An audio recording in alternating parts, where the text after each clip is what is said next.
Well, we are so glad to have you here today. And my name is Jessica Pierce, and I am going to be your speaker and trainer today. And so what I would love for you each to do to start us off is to scan that QR code that's on your screen and fill it out. And what Sharon or Wendy is also going to drop a link in the chat. It just dropped in. So Sakura, just to answer your question that you sent me, if you cannot scan the QR code, then click on the link in the chat. And that chat box is actually typically at the bottom of your screen. If you're on a cell phone, usually there's like 3 dots and you can click down for more.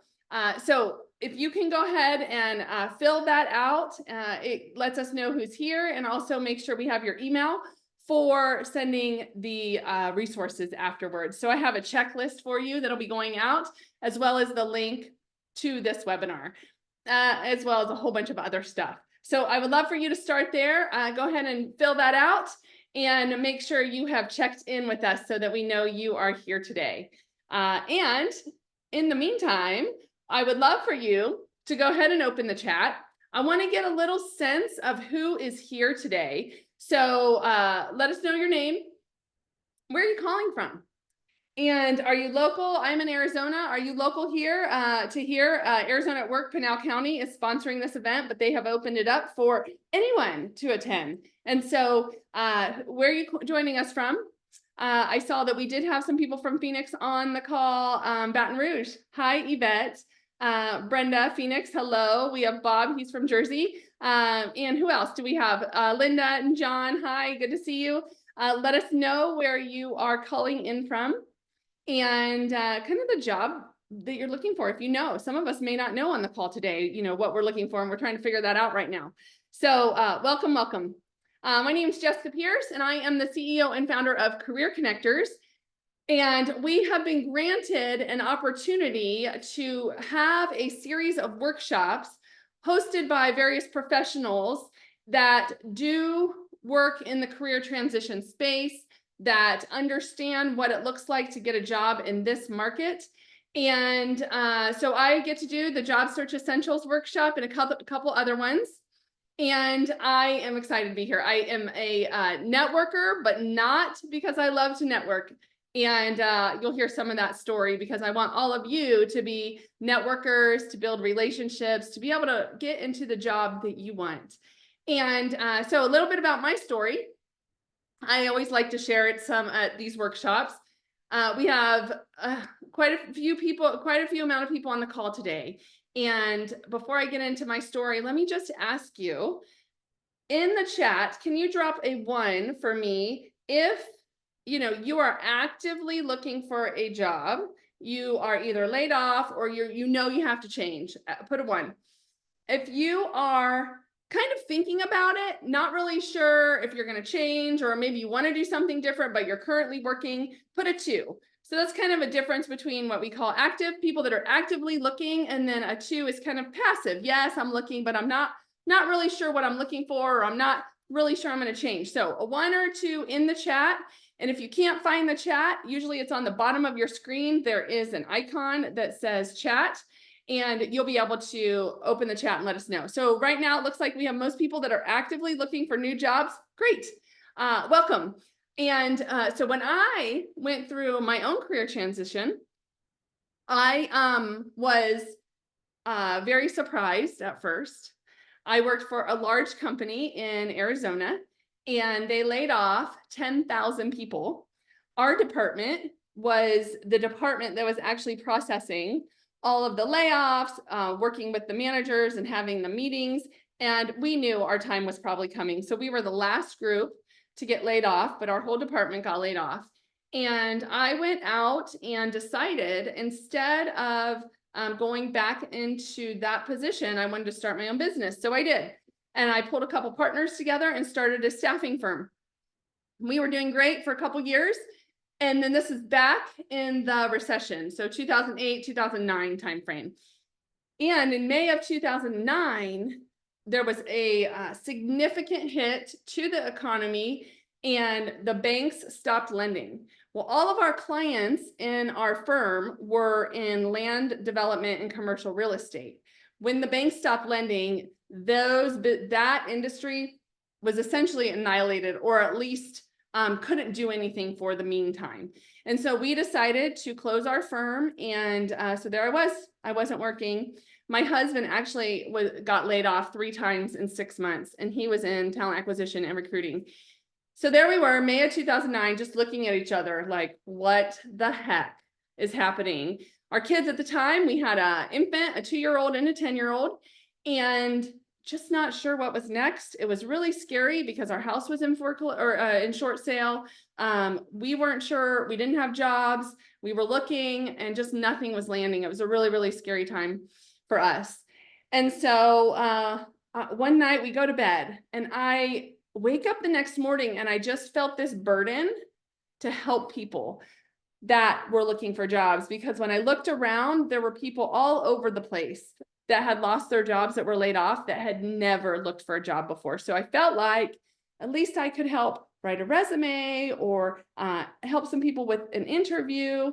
And so that's what I did. I went to my local church and said, hey, can I have a room in the back of the church on Monday nights to help some people write resumes? And they were like, yes, Jessica, we are getting inundated with calls and don't know what to do and don't know how to help people this way. So I started this little group in the back of the church on Monday nights. That thing exploded. Within a couple months, we had over 300 people attending events, and I pulled together a team, a leadership team, and said, what can we do? And so we went down the path of becoming a nonprofit, and we ended up expanding all over Phoenix. We had 5 locations running in the Phoenix metro area, and then COVID hit. So in 2020, we immediately brought all of our services online. And since COVID, we have been doing these events, and the events, we do these once a month events that are available. And some of you may have been to those events, but we do those events, and that is how we started serving, across the nation. And then we get various grants to do programs like this. And so this program specifically is brought to you by Arizona at Work, Pinal County. So Pinal County is a county outside of Maricopa County, which is the largest county in Arizona, and it's south of Maricopa County. And they were looking for people to help with some training services for their community. And we were doing in-person and virtual, and the Pinal County is huge. It's really a large county. I think it actually may be land-wise the largest county in Arizona. And so even we were trying to do in-person programming. Well, that in-person programming, we weren't getting the attendance because people had to drive so far to get to them. So we decided to put them all virtual. And when we did that, Pinal County said, hey, let's allow all the virtual sessions to be open up to whoever needs to attend. We want to help anyone that we can. So that's how we were able to open up these sessions to anyone that can attend. And so welcome. I'm glad you guys are here today. And so today we are talking about job search essentials. We're going to talk a little bit about the market and trends.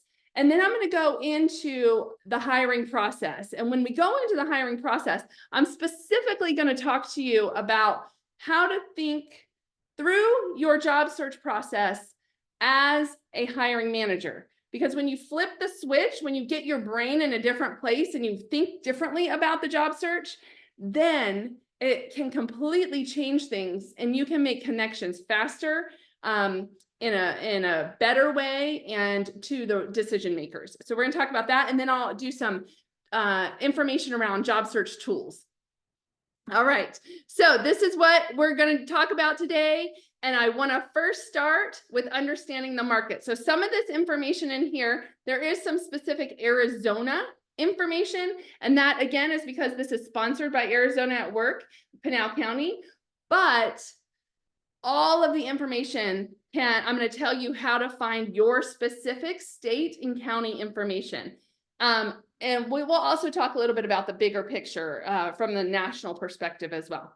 So I see most of you guys are not on camera. If that's fine. You don't have to be on camera, but if you are, I'd love to see your faces. Also, while we're going along today, feel free to ask any questions you want in the chat. I don't do one-on-one meetings very often. I get asked a lot to meet with people one-on-one. I just don't have the bandwidth.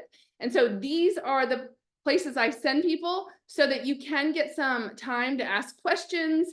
At our monthly events, we have breakout sessions where you can talk to coaches directly as well. And so any questions you have, if I don't answer them in the talk, I will try and answer them throughout the day or throughout the program today. And then also I'll leave some time at the end as well, where you can get off of mute and you can ask me questions as well. But feel free to use the chat as much as you can. We love to connect. We encourage you all to connect. I encourage you to pull your LinkedIn URL and drop it in the chat. I already saw one person did that. And so I'm going to drop mine. So as I would love to connect with you all.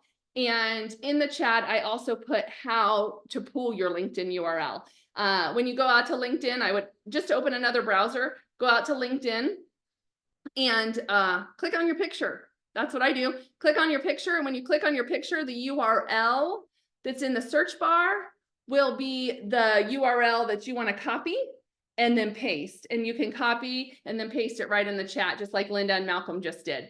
And then each of you click on that link and connect. And in the note, say something like I was in the virtual workshop that you were in, or something like that. But it's really a good place to connect and make sure your influence continues to grow. All right, let's talk about employment. Just some stats that you need to know about. We're running between 3.5 and 3.7% on the unemployment in Arizona. Nationally, we're 4.1 to 4.3%. So if you are in Arizona, unemployment is a little bit less than the national unemployment rate. I know you're like, big deal. What does that matter? Because when you are the one that's looking for a job, it feels like 100%. So I get it.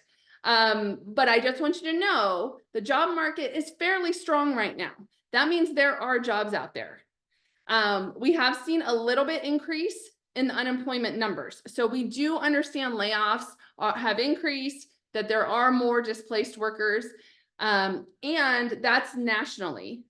If you want to find out your state's unemployment rate and the stats for your state, you can go to bls.org. But bls.org, in my personal opinion, is difficult to navigate. And I feel like it's made for economic developers that are data analysts or something. But so if you're a data person, maybe you understand how to navigate it. So where I recommend you go is most states have a governor's office. Well, every state has a governor's office, but most states have a website dedicated to the governor's office that has employment information. And so ours in Arizona is OEO, Arizona Office of Economic Opportunity. You can go there and you can get the reports every month, what industries are growing, what jobs look like. They usually do a monthly update. And sometimes it's lagging a little bit, but you can get the idea, a monthly update. So I encourage you to take a look at your governor's page. So out in Google, you would just put Florida, governor's office, jobs or unemployment rate, something like that. And it should bring you to your governor's office. And so you can get this information. Specifically here, again, for Pinal County, jobs will continue to grow. We're looking at about 500,000 new jobs by 2032, all throughout the state of Arizona. And our population will continue to grow. So it is strong here. It's essentially strong across the United States. I do know with a new administration coming in, every time a new administration comes in, things change. Okay, so we don't know what the effects of that will be yet. It's not just the administration, but there's some other things from a technology standpoint that are also changing. And so though I imagine, my best guess is that things will open up a little bit after January 20th, which is next week. And people kind of get out of the fear mode and they start to take action. A lot of times companies will hold on, they'll hold on opening jobs. They'll hold from about in an election year from until about till inauguration day for a new president. If the president would have stayed the same, then jobs would have opened up a little earlier because people already know what to expect. But because we have a change in administration, people tend to hold. So you probably will see an increase in job openings happening around the end of January this time. So same thing happens every 4 years. The only year that it was different was COVID year, because COVID was just, everything changed. And so, but as long as I've been doing this for 15 years, that's the cycle we see. Now, on the right-hand side of this slide, you will see the growth rate of industries. For local to Pinal County or local to Arizona, you see education and health. I don't know why BLS puts these together, but they do. Education is significantly growing, and so is anything in healthcare. In fact, healthcare across the nation is the #1 growth sector right now. And I don't know, I have to do more digging on this, but I just saw a report that said within the next 10 years, 42% of all jobs are going to be related to healthcare in some fashion. So again, I have to do more research, but I do know that that industry is growing, and that does include mental health services. So a big spike in that area. So anything along the education and health services is going to be growing. Another one that's growing, and this is nationally as well, is professional and business services. So this could be insurance. This can be some technology. These are the customer service. These are the services that are supporting organizations. So a lot of the support services that you see. Then advanced manufacturing. We also see growth in technology and IT, but it's different. So we don't see the increase as much in things like software developers, though they're still needed. Technology is changing because of AI, artificial intelligence, and what it is doing to all industries. And so just know that's a big change in the market that is happening, and as companies get their arms around this. So that's some of the growth that's happening in Arizona, but also nationwide. Now, some of the trends, these are nationwide trends. One of the big things is the influx of Gen Z.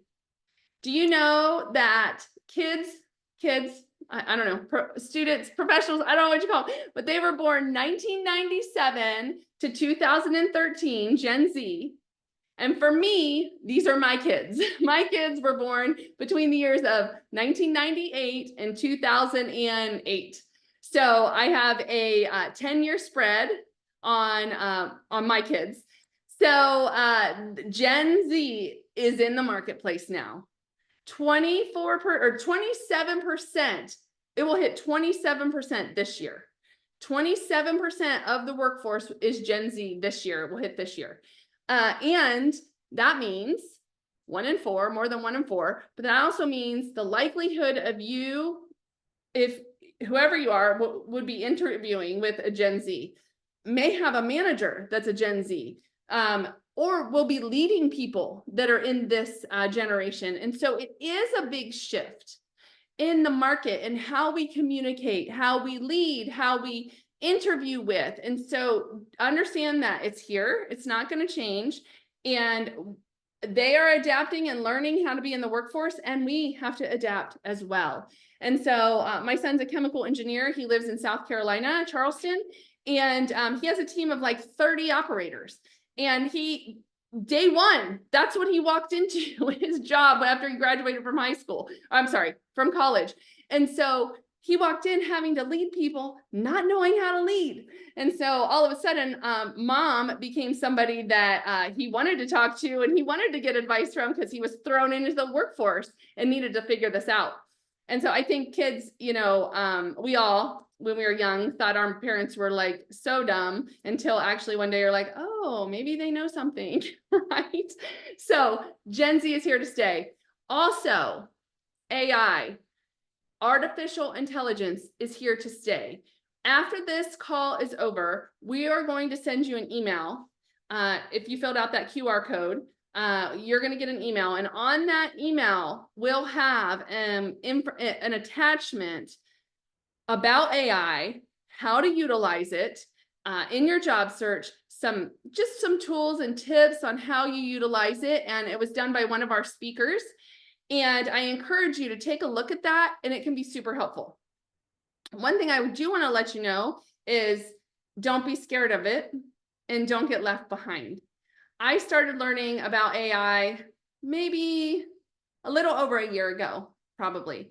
And I am now getting called to speak on it, to do panels, podcasts, to do keynote talks on AI, because it's growing like that. Anyone can really learn about it quickly and be able to get behind it. You don't have to be a tech guru. You don't. You just need to be able to get on a couple tools and start asking questions. And so I'm going to touch on that a little bit because it is changing the way businesses are doing business. Then we have the whole hybrid remote workforce. We are seeing, of course, there are many remote jobs, but we are seeing an increase in companies requiring people to come back to the office 1 or 2 days a week or even more. But that is happening. And so that's something you may need to understand. And as you put together your plan, your career plan, what are your non-negotiables?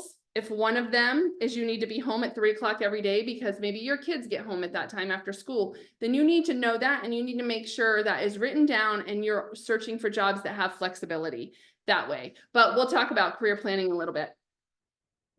And then there is an increase by companies on mental health. So we will see great support from companies on the mental health side.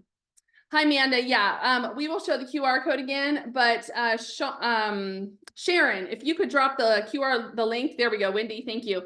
Wendy just dropped the link in the chat. If you have not checked in, you came in a couple minutes after, or you have not checked in, click that link so we know you're here and that we make sure you get the resources after the event today. All right, great. Okay, so that's a little bit about the workforce, a little bit about, there are jobs out there. You saw the industries that were growing. But now I want to talk to you about the hiring process itself. So if you have ever hired before, I would love to see you put a 1 in the chat. Let me know if you've ever been a hiring manager, if you've ever hired staff before. All right. Okay, good. We have some people that have done that. What I would love for you all to do right now is in your brain, I want you to think like a hiring manager for a second, because when you put that hat on, sometimes it changes your perspective on how you approach the job search, how you conduct yourself, how you put together a resume, how you network, how you have an interview. Because when you realize, yes, this person that's hiring is looking for somebody, a good person to hire, they're looking for somebody that can solve their problem, whatever their problem is. Maybe they are solving a big problem and they need someone to come in and fix it. Maybe they're doing a replacement hire and they just need you to be able to slide in and take that role on and, not cause additional work for other people. Like, think about how can you solve the problem that the hiring manager is looking to have solved. So let's put that hat on.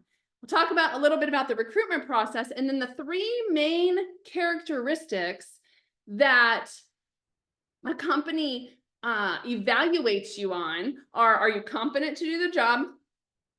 Do you have the right behavioral traits, the character match, the right behavior traits? And do we like you?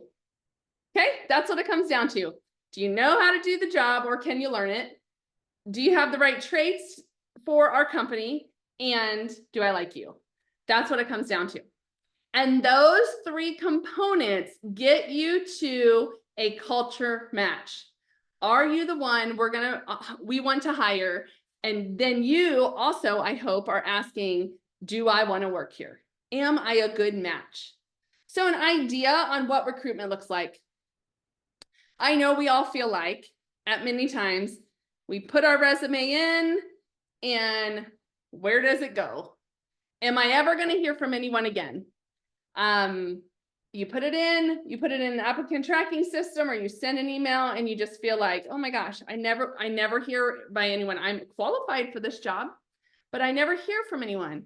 Well, understand that the recruitment process sometimes is really, really long, and it has a lot of parts. And so I just want you to understand that, because it's so easy to sit behind a computer and feel frustrated because you're not things are not moving quickly.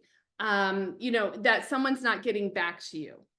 When a recruiter or a hiring manager opens a job, they often can get hundreds of applications. And so as much as many recruiters wish that they could talk to every single person and follow up with every single person, some companies just don't have the systems in place or the time. I remember one time my husband joined a company, and day one, he had 80 recs to fill, 80 jobs that he was responsible for filling.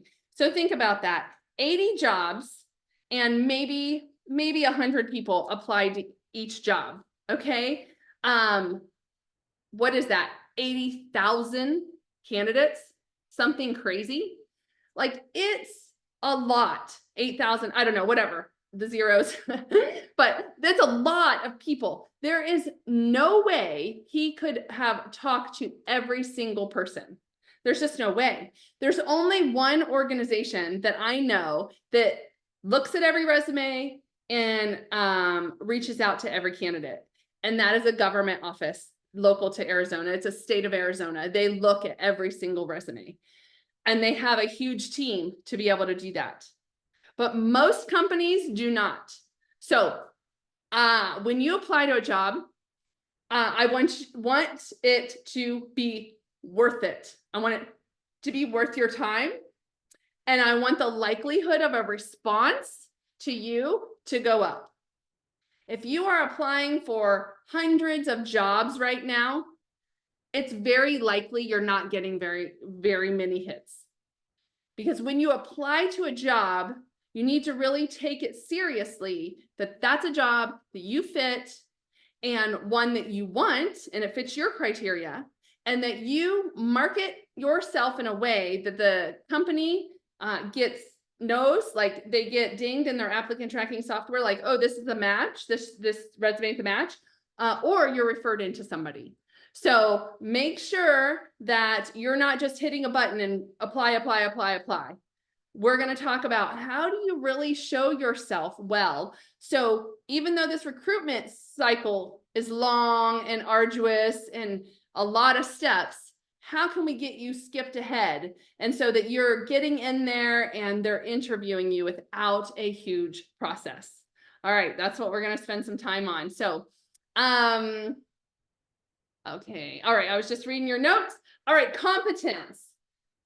The first thing a company looks for, you all know this, is this person competent? Can they do this job?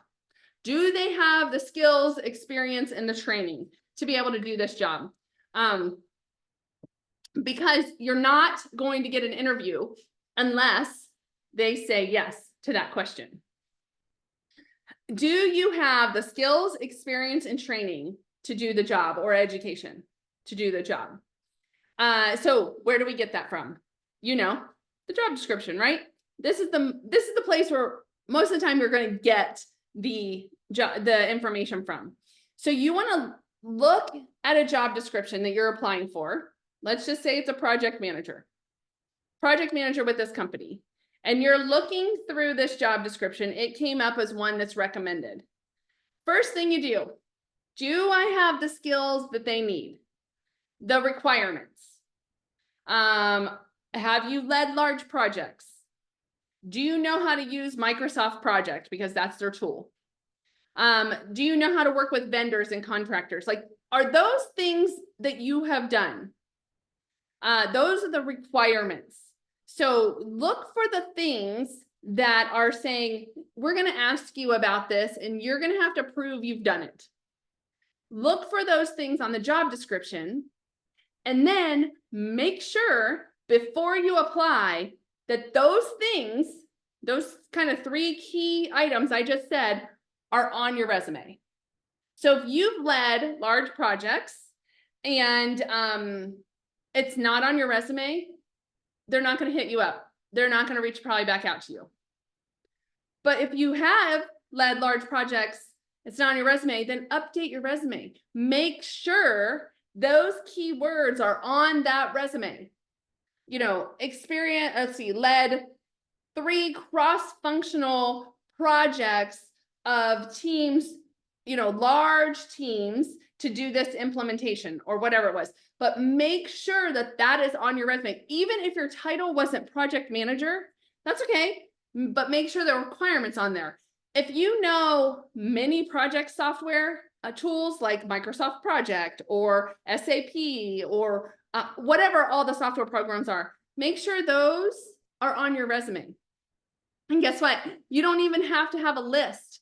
I would, if I were you, it's better to incorporate the software usage into some of your accomplishment statements instead of just writing the title. Because anyone can go out to Coursera, which is a great tool, by the way, or training and watch a YouTube video, watch a webinar or something and say they know how to use it. But if you show in your resume that you are using it or you have used it and how, that says, oh, they really know Microsoft Project. And have you managed contracts and vendors or suppliers? Put that on your resume. I was working with a buyer that that's what she did for her job, and she hadn't hardly put that on her resume. I'm like, you need to make sure you talk about how many vendors you've worked with, what kind of things you negotiated, how you got discounts on supplies, things like that. Make sure it's in your resume. So this is where you show up on the competence side. If there is some type of education requirement or certification requirement, make sure that's also on your resume.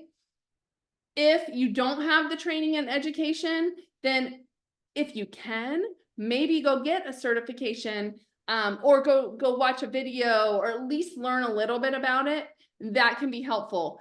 So once you hit about 80% of the job description, so you're looking through this and you're like, yeah, you know, I have everything except maybe, let's see, maybe I haven't done Microsoft Project, but I've done other software programs. Great. Apply for this job. So my number is about 80%. If you don't have any of the requirements, it's not worth your time because you want to update your resume so that it shows that you can do this job, that you are an applicant that they need to take serious. So some of the skills we're talking about, the technical skills. Of course, I talked on that one about Microsoft Project. It can be, there are so many different skills. They can be technical skills, even some of the professional skills, but things like social media accounts, any kind of database. You go around this corner, you're going to take that first exit, you remember? I am going to mute you. Okay. Make sure you guys stay muted if you don't mind. Thank you. At the end, we'll have you unmute, but also ask questions in the chat and I will answer as I can. So technical capabilities can also be any kind of software used like Microsoft Office, Google Docs, Dropbox, things like that are all count. Any kind of graphic design. I help hire people that are in video, that are tech directors, all of that counts, any kind of technical capabilities. And you can look that up on any job board and just kind of start adding to your list of technical capabilities.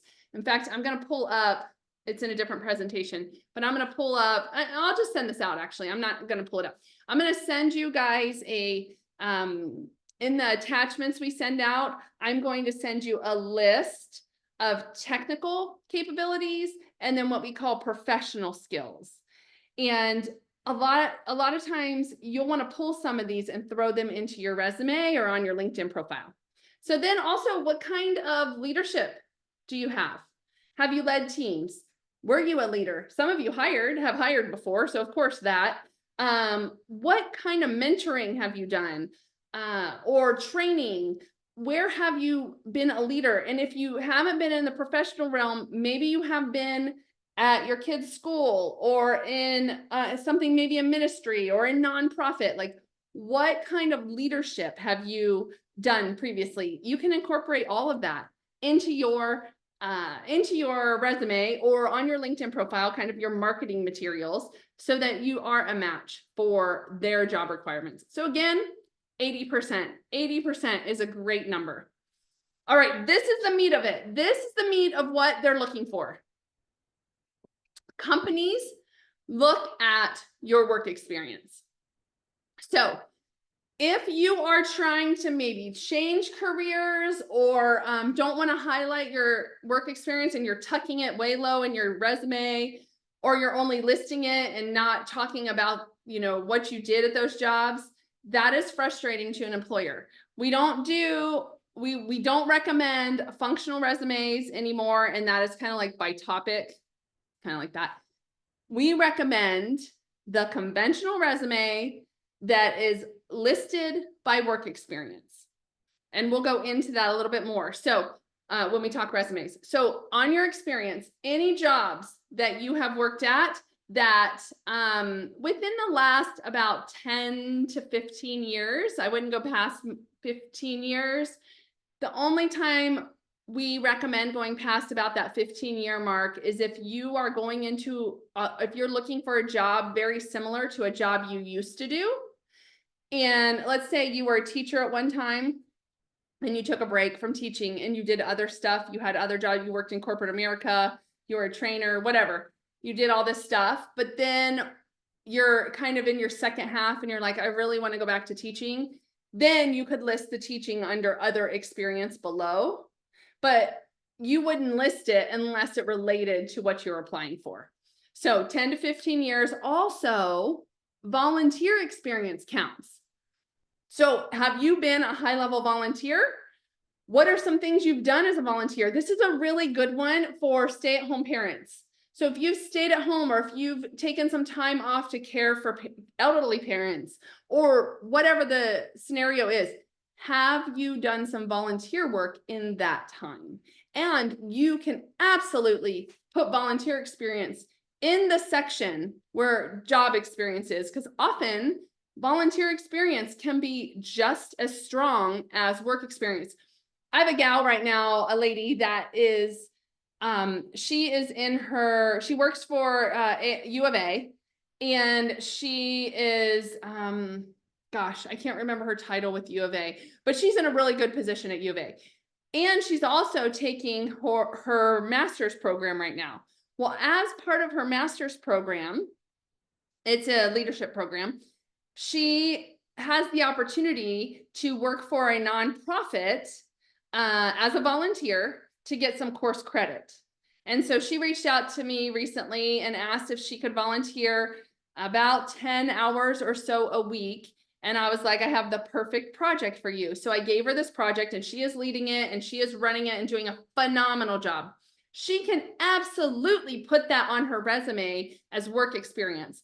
And she wants that, what she's doing with this project is a version of what she wants to do in her career. So she's getting the experience, she's getting course credit, but she's volunteering for it. So that gets to count. Internships, which is similar type of thing, but internships, apprenticeships, any of that counts as experience and should be put on your resume. All right, the other thing that counts is any kind of training. So this can be if you got a degree, if you have any kind of certifications. There are things like a lot of technical and also soft skill training that you can go out to Coursera. Actually, I will write that down in the chat. There are a lot of different programs out there, but Coursera is for the most part free, and you can take a ton. There is a fee-based version, but you can get a lot of it for free, and it's different kind of training offerings that are out there. You can follow people on social media, and they'll offer free sessions on various things. And so you can do that as well. It doesn't have to be social media related. It can be anything. There's a ton of training right now around AI. I just joined this AI Academy, and I think it's $29 a month. And it gives you access to learning about all these different wonderful AI tools that make life easier and you get a lot more work done faster and better. It's pretty crazy. And so that kind of thing, you can put that type of training right on your resume or on your LinkedIn or anything you're using for marketing. So those are the things a company is looking for. So if you could all do me a favor, and as long as you're not driving, pull out a piece of paper right now and a pen. And I learned something interesting recently. So I used to take all of my notes on the computer so that I had them in digital format, and then I could refer back to them. What I learned recently is when you hear something and you write it down on digital, computer, on your phone, whatever, you can typically remember about 35, 40% of that. Do you guys know, could you guess, put it in the chat, how much you retain when you actually write something down? Anyone want to take a guess onto what the percentage is that you remember just by writing something down? Good guesses. Yep. You guys are right there. You're on it. It's around 70, 75%. So that's why I'm like, write it down. The other thing it does is when you write down something that we say, what are you going to take action on? And you write it down, it's like a commitment to yourself. You're much more likely to do it when you write it down and commit it to yourself. So what I want you to think about, I want you to think about the career, the job, your ideal job that you are going after. Maybe it's 2 or 3. Maybe you're still figuring it out. But think about your ideal job that you would like. And maybe you don't even know if it's out there, but think about the kind of work you would like to do. And think about, is there a skill? Is there an experience or training that you need to make you a stronger candidate for that type of job? I'll give you an example. So for my personal career, I have been speaking for many years now, but I didn't know how to formalize being a keynote speaker and going out and getting paid to speak at conferences and all this stuff. I knew I could do it. I had done it for years for free. And so I'm like, I need some training. I need some help. And so I went through a program called the Speakers Lab, and they walked me over 6 months, walked me through how to do that. And so now I actually speak all over the United States and I get paid for it. But I had to spend time learning how to do that, how to make the connections, who are the people you reach out to, what are your topics, how do you build the website, all the stuff, how do you track, all the stuff. So that's an example. That's something I wanted to do. Next, this year is I'm working on a book. So I know I have to get that done. That is something that I have to do to even be more effective as a speaker. What is it that you need to do to either gain another skill, get a new experience, or training? So write that down. And then what I would love to do is see you write it in the chat. So tell me, what is something that you feel from a competence perspective to land the right job for you or type of career you want? What's something you need to do? And write that in the chat for us so we can see what you are going to be working on. Maybe you need to take some AI training. And there's AI academies all over the place. Maybe you need to volunteer for an organization. Maybe you just need to write down everything you've done. Yes, Caroline, PMP cert, that's great, taking that exam and making sure you're active. That a lot of times is one of the requirements for project managers, as you probably know. Good. What else? Can you put some blogs out on social media? Can you maybe you need to put a website together to showcase what you do. If you're a designer, maybe you need to do some graphic design work for somebody at no cost. But what are some things you need to do good, Brenda, your SPHR certification, that's a good one too. If you're not joined to associations yet, maybe making sure you're joining associations. These are good things for you to focus on. So while you're in career transition and you're applying for jobs, there is another focus you have to even becoming more competent so that more employers are interested in you. So good. So make sure you write that down. What are the things you want to do to make sure you're taking the next step in your career? Don't feel like you're frozen right now. Even during the time of career transition, it's a great time to up-level your skill sets or to get new experiences while you can. All right, let's talk about character match. So we have the competence. So that is the company is looking at you. Do you qualify? Are you able to do this job? Are you competent to do this job? And now, if that answer is yes, then they're going to want to know, okay, well, if they're competent to do the job, let's see if they are a match for us. Maybe bring them in for an interview. So usually the competence match is through the resume, and the character and the chemistry match is through the interview. And so on the character match, this is where you have to do some of the work. This, of course, updating your resume, making sure it matches. If you haven't gone through the resume workshop with Lori Norris, put that on your list. She's wonderful. She'll teach you how to do a resume that is gets through the applicant tracking software. Now, for character match, you do have to do some work. And, every company is different. It's very different. And it can be maybe a small startup or entrepreneurial company. Maybe it's a large, big box company like Boeing or IBM or Microsoft or whatever. It's a big company. But even within that, they have different cultures and they act very differently. And I remember I was at Intel for 10 years. And when I joined Intel, I was there for 10 years. And from the day I joined to the day I left, two very different companies. We had, I think, 3 CEOs in the time I was there. So the culture had changed dramatically, none necessarily better or worse, just different. So I joined it when it was over here and it was one way and it was such a match for me. And I wanted to work there. That was my target company. When I was 24, I wanted to be there.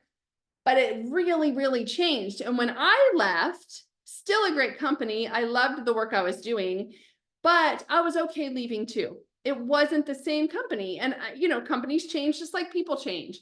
And so I want you, when you're applying for a job, to go back and really understand, who is this company and do I want to work for them? So let's say you're out on Indeed.com. and you find a job and you pull it up and you look at the job description. Yep. Job description. I am a perfect match. It's exactly what I've done in my previous job. I mean, have we all said that before? I'm like, they'd be crazy not to hire me, right? I'm exactly a fit for this job. But what we don't know is, who is the company and am I a match for the company? So what kind of traits, behavior traits, is the company and are they a match for you? So are they a really big or smaller, fast moving company, or do they move more like the Titanic and, it takes a lot of approvals to get something done? Is that something you are good in working in?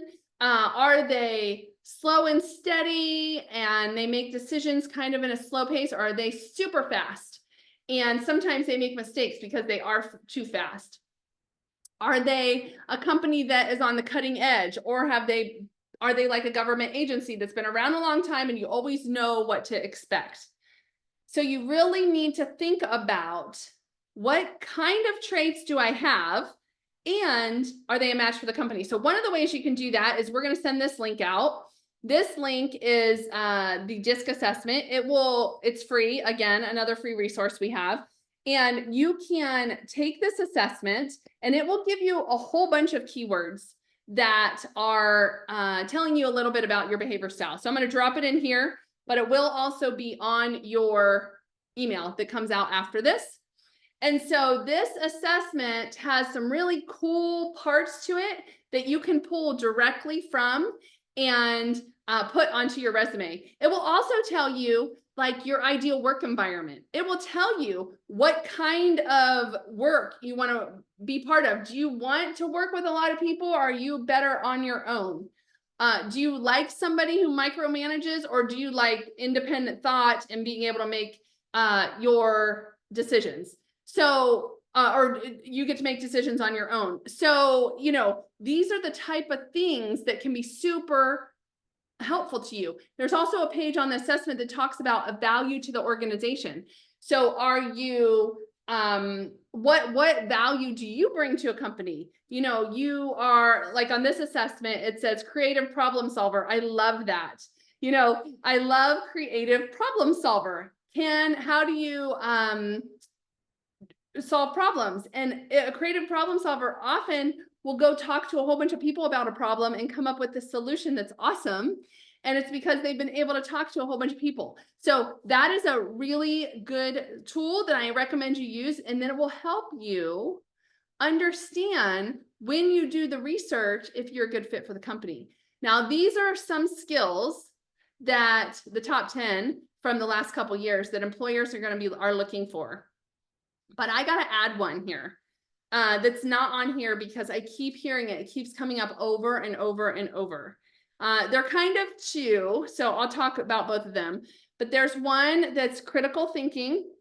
So the ability to understand when you're being asked something or information is given to you, can you think through it and make a decision? So as an example, my husband and I mentioned we have 3 kids, and our middle is a daughter. It's our oldest daughter, but she's our middle, and she's just turned 18. So we're having the conversation of going from parenting a child, essentially. She wasn't a child at 17, but you know what I mean? Like she's moved into being an adult and being responsible, and the rules kind of change, right? And one of the conversations we were having is, what does an 18-year-old look like at our home? And what are their responsibilities now as being an adult? And what are we loosening up on? And what are they kind of taking on? And, you know, one of the conversations came up is like, well, if some of the kind of rules are going to change, then do we want to write a list of rules now that you have as an 18-year-old? And I'm like, no, we don't want to be living by rules.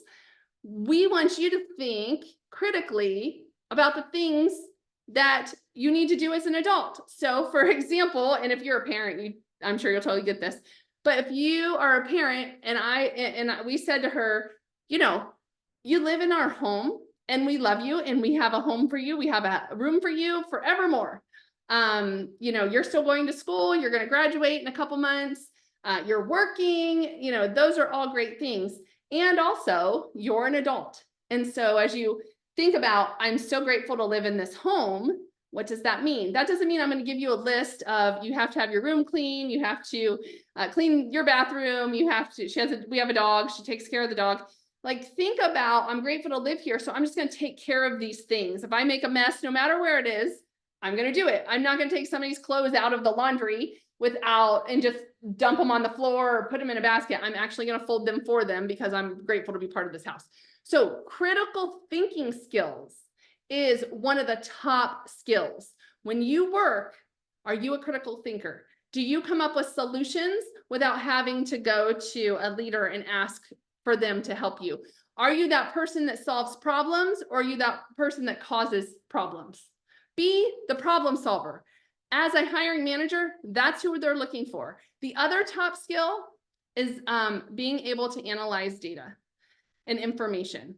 So I'm not talking about going and getting a degree in technology. I mean, it's great if you have a degree in technology, any kind of technology, but with the increase of artificial intelligence and how it is changing the way we do work, companies are desperate for people that can understand what comes out of a system. If any of you mess around with ChatGPT yet, you'll know what I mean. If you're not, I want you to be doing that. That needs to go on your list. But what comes out from an AI tool like ChatGPT and being able to understand it, but being like, does it make sense? Does it make sense? And on a low level, if you are to go out to ChatGPT today and put in something super easy, like how do I make a steak? And it gives you the recipe for how to make a steak. And you read that recipe and it says, cook the steak on each side for 35 minutes. I hope your critical thinking skills and your data, the ability to analyze information goes, you don't cook a steak for 35 minutes on each side. You just don't. Or I hope you don't. And you're like, no, that has to be wrong. And so you're able to say that information is not correct. How do we fix it? And you can tell AI that is not correct. Do you have, you need to fix this. Like you can talk to it that way. So that is an important skill. And one that if it's not on your resume, if it's not within your LinkedIn profile and your marketing materials, incorporate critical thinking skills and the ability to analyze information and data. And then you'll see, these other ones are some of the other lead ones, but communication is really, really important, especially with the increase of Gen Z. And if you have a young adult that is coming into the workforce, or you are a young adult entering the workforce right now, may I recommend that you really take the communication side seriously and be able to have conversations with looking people in the eyes, with not everything being an acronym and short and sweet, but being able to really be professional. So those are some of the ones we're looking for. Again, we're thinking like a hiring manager. These are the skills the hiring manager wants. So we want you to be acting in the way that is a fit for their company. The other way that you guys can see if you are a match for a characteristic for a company is on their website, of course. So I love this example.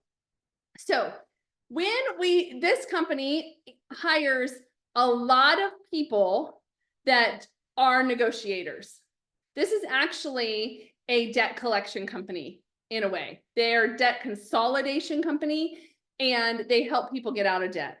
But they also negotiate with credit card companies, loans to reduce the amount of debt that a person owns so that they can get out of debt quicker. And, one of the things, this company's based in Tempe, Arizona. They also have some locations in California, but they have a big office here. And so we work with them. I know the HR executive over there. And so we're friends and I've worked with them. So I know this is true about them. But when I was researching and putting this presentation together, I went onto their website because Linda, the executive over there, had told me that when they hire people, their first trait that they look for, the first thing they look for is, are they empathetic? And I thought, you look for negotiators that are empathetic? I have not heard that before. And she said, yes, because when they're on the phone with people that are going through debt crisis, the last thing they need to be told is things like, you shouldn't have done this. You got yourself in trouble. There's not, they don't need to hear that. They need a listening ear. They need people who are like, I understand, life is hard and things get hard, and let us help you get on track and be able to empathize with them. And so right on their website, that is exactly what it says. Empathetic problem solvers wanted. That's in their sales department and their negotiation department. So if you are looking for a career in the finance industry, but you are an empathetic person and you thought, I can't do sales, I'm not a salesperson, that's exactly the type of person they're looking for. So you actually may be a better fit than you thought. This is where you can find that information, often on their website. You can also look in this area under, at the bottom, about us, about our board, things like that. Also through social media. Do you like what they're posting? Do you like do they care about diversity? Do you care about diversity? What are the things that you care about? Are you a match? Because if you find a company that cares about things you care about, when you walk into that interview, you're not going to be able to hold back. You're going to have the best conversations with them. That kind of job you were thinking about, think about a company right now. think about a company that you might be interested in working for. I would love if you dropped into the chat maybe a company or two that you are interested in working for. And one of the cool things this does is it also gives us the opportunity to see if anyone has a connection you might need. But drop in the chat, you know, what is a company that you might be interested in working for and that either you've done research on or you need to go do some research on to see if they're a good match for you. So who has thoughts on a company that you might be interested in working for? And that you need to go, City of Phoenix. That's a great one, Wendell. I have a ton of connections there as well. So if we're not connected on LinkedIn, make sure you do, because we do connect, because then you're directly connected to a ton at the City of Phoenix. And it also depends on what department, but you can connect directly to people at the City of Phoenix. And so anyone that has any other thoughts on companies, feel free to drop them into the chat, and maybe we can see if you have some connections. Florence, I don't know if that message was for me, but yes, I answer emails all the time. Our team answers emails as well, but we don't do resume review or LinkedIn review or anything like that via email. We have our events to do that. But if you've sent us an email and haven't gotten a response, I'm sorry, I haven't seen anything from you, but go ahead and resend it and I will answer. All right, so job boards, that's the other place that you can find a lot about a company. Or you can find jobs that you weren't expecting. Now, of course, we have these big job boards like Monster and Indeed, and there's a whole bunch of places you can find jobs. But what I would recommend that you do is really search for niche job boards.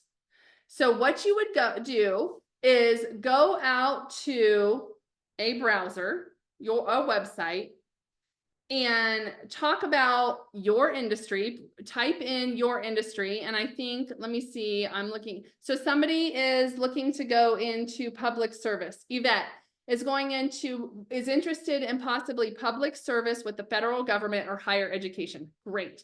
So what you would do, Yvette, is open Google and you would type in federal government job board.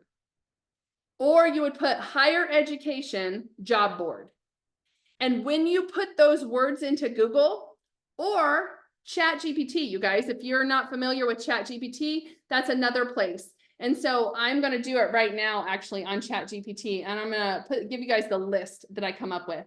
And so I just open a browser, and you can do Google, and you can do AI if you're interested. I'm just going to put public service job boards. And then it'll think for a second and then it'll give me some examples. Yep, here we go. And I'm going to put all of these in the chat so you guys can see what the response was. My message is too long, so I'm just going to give it a couple of the job boards. Let's see. There we go. There are some of the examples that came up. USA Jobs, governmentjobs.com, Idealist, public service careers, and on and on.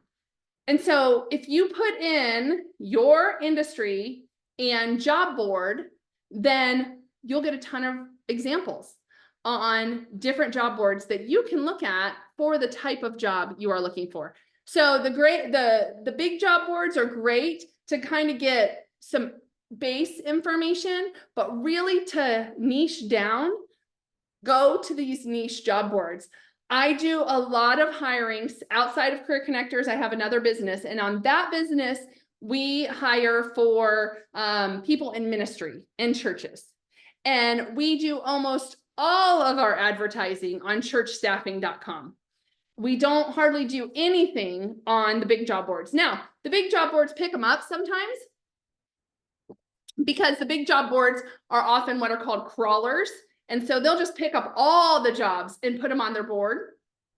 And that's why often the jobs aren't either legit or they're closed, or, you know, it's a job that's old. And so you're spending your time applying for jobs that aren't even active anymore. So go to these niche job boards where people are actively putting them and they're active. You can, once you go to the niche job boards, you can apply there, of course, But I always tell people, go to the company and see if they have a job board and see if that job is posted. Because then you'll know for sure if it's posted and you can apply direct to the company instead of on the job board. Sometimes they go into the same place, so it doesn't matter, but I always recommend kind of doing that check. That's part of the research to see if you're a fit. So those are some of the ways that you can connect directly with companies and see if you are a good fit for them. Okay, now that you have some thoughts on, how can I know if I'm a fit for a company? What's the research I need to do myself and about the company? And then also, how can I find other companies that are fit? So there's some ideas. What I want you to do is take that pen and paper that I talked about before, and I want you to think about, I'm just going to have you write down one thing. What is one thing you can do this week? Well, we're on Thursday. I'll give you a couple more days. In a week, what is one thing you can do within the next week to really understand a company that you're interested in? What is one thing? Can you maybe understand yourself better so that you sell yourself better? Maybe you need to go off and follow their social media accounts, or connect with somebody on LinkedIn that works at a company. Maybe you need to go find some new job boards that you haven't thought about before.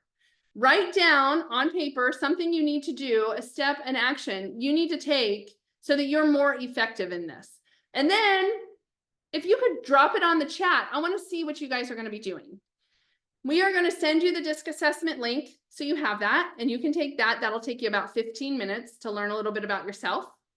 I'm also going to send you that list of soft skills, professional skills, they're calling them now, professional skills and technical skills that you can incorporate into your resume.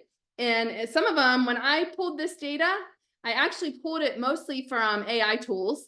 I did a whole bunch of searching on different AI tools to find the ones that are most needed in the market right now. And I was able to, in the technical side, I thought, oh my gosh, I have a lot more of these than I thought. I didn't know that was really a technical skill. I didn't know that one was. And so anything around social media or Google Analytics or databases, any of that counts as technical skills. And so we'll make sure to include that in the attachment that's going out later. Well, actually, it'll probably go out tomorrow morning because it'll take a little time for this to download. And then, so go ahead and write down in the chat anything you need to do for a company that you are interested in.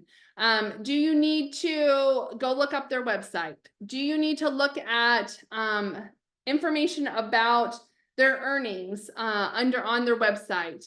Do you need to follow them on LinkedIn and make a connection? So go ahead and write that down. And then if you don't mind, put it in the chat and I would love to see some of your responses.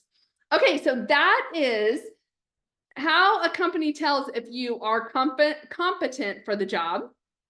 And also it's one of the ways they flesh out or they understand if you're a good match for the company, but you can also understand if you're a match for the company, and that's through the interview.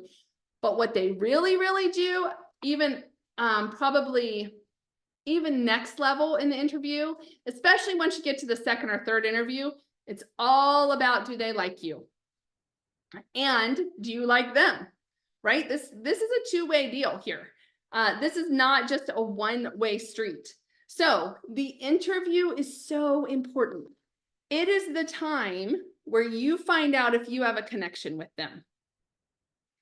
The reality is we spend likely more time with the people we work with than we do often our own family. And so people want to work with people they like. It's the reality. And sometimes I get a little slack about that because like, hey, I'm smart. I know how to do this job. Yeah. But if people don't like the way that you communicate, or if you have, every time someone comes to you, you kind of shake them off and like ignore them. Like if they don't like you, it's hard. If it's hard to work with you, then it's harder to get a job, especially or when you get to the interview. So I'm going to give you some tips about the interview And then I'm doing an interview workshop, a deep dive later this month, where we're actually going to go into how to respond to interview questions, the different types of interviews, and I'm going to prepare you to answer every single interview question without having to memorize any interview question. So, and that's in our deep dive workshop, but I'm gonna give you just some brief tips right now because it's so important.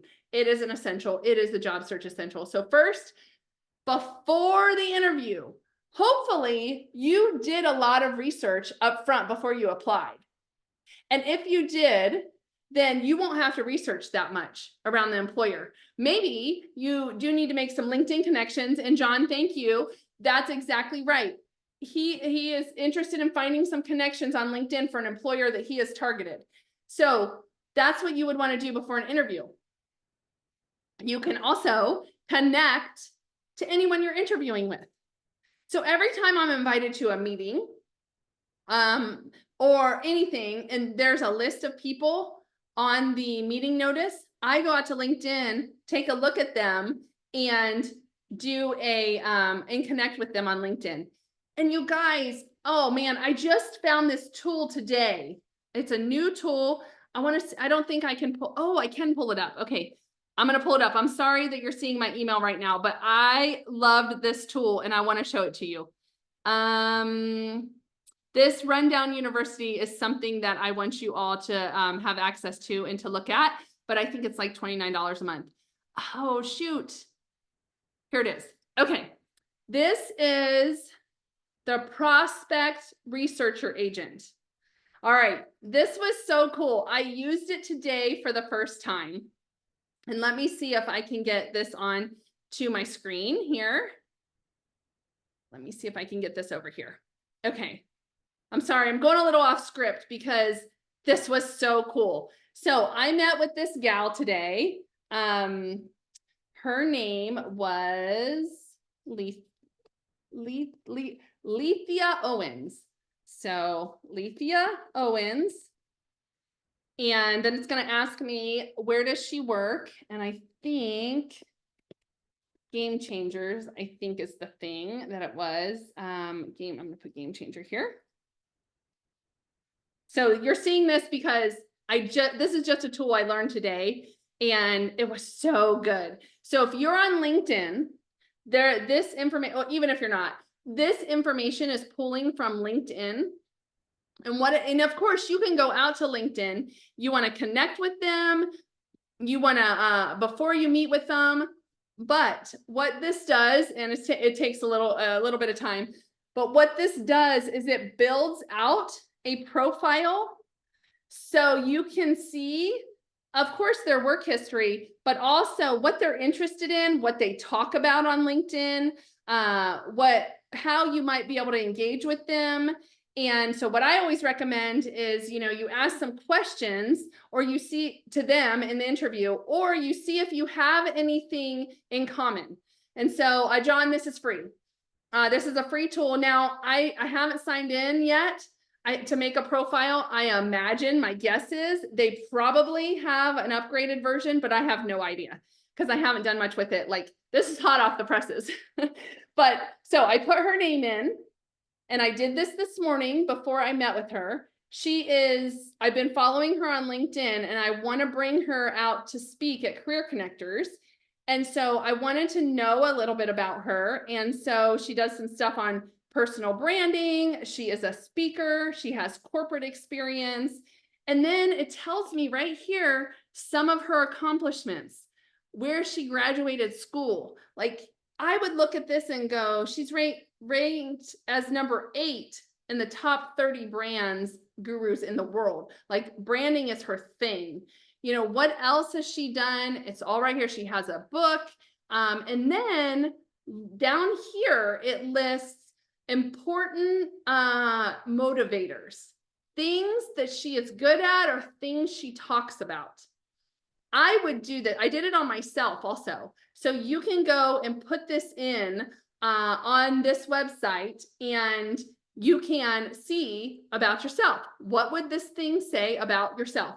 The URL, I'm going to drop it Right now, just a sec. I'm sorry, I'm jumping all over the place, but this was too good not to show you guys. I'll go back. Agent.ai is the URL. I'll drop it in here. So when I say use AI, use artificial intelligence, this is what I'm talking about. It's not hard. It's not. I clicked on the link you guys saw. I clicked on the link. I put a name in and bam, I get all this great information about this gal, this lady I met with. You can do this with anybody you meet with. Or somebody that's working at a company that maybe they're in a department that you want to learn about. So agent.ai, I love it. I'd recommend use it. I haven't used it that much yet, but I am going to be using it because it's another great tool we can use as we're doing research. And it makes the research so easy. All right. Then before you walk in the resume, know your resume.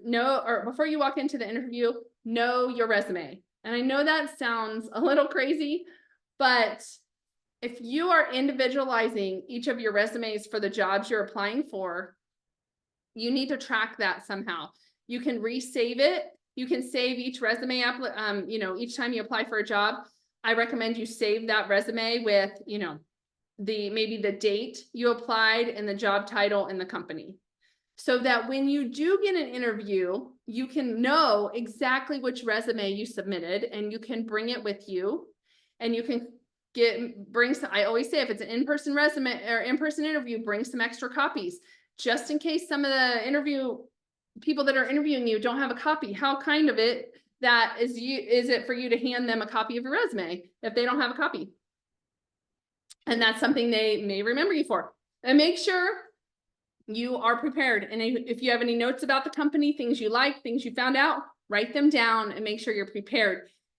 And when you go through the interview workshop, what I do recommend is that you come up with a list of stories or accomplishments and you talk the story out and you say, if you think about some of the best stuff you've done in your career, and you write those things out on paper, talk through the story, because when someone asks you a question, likely one of those 10 stories are going to be able to answer that question.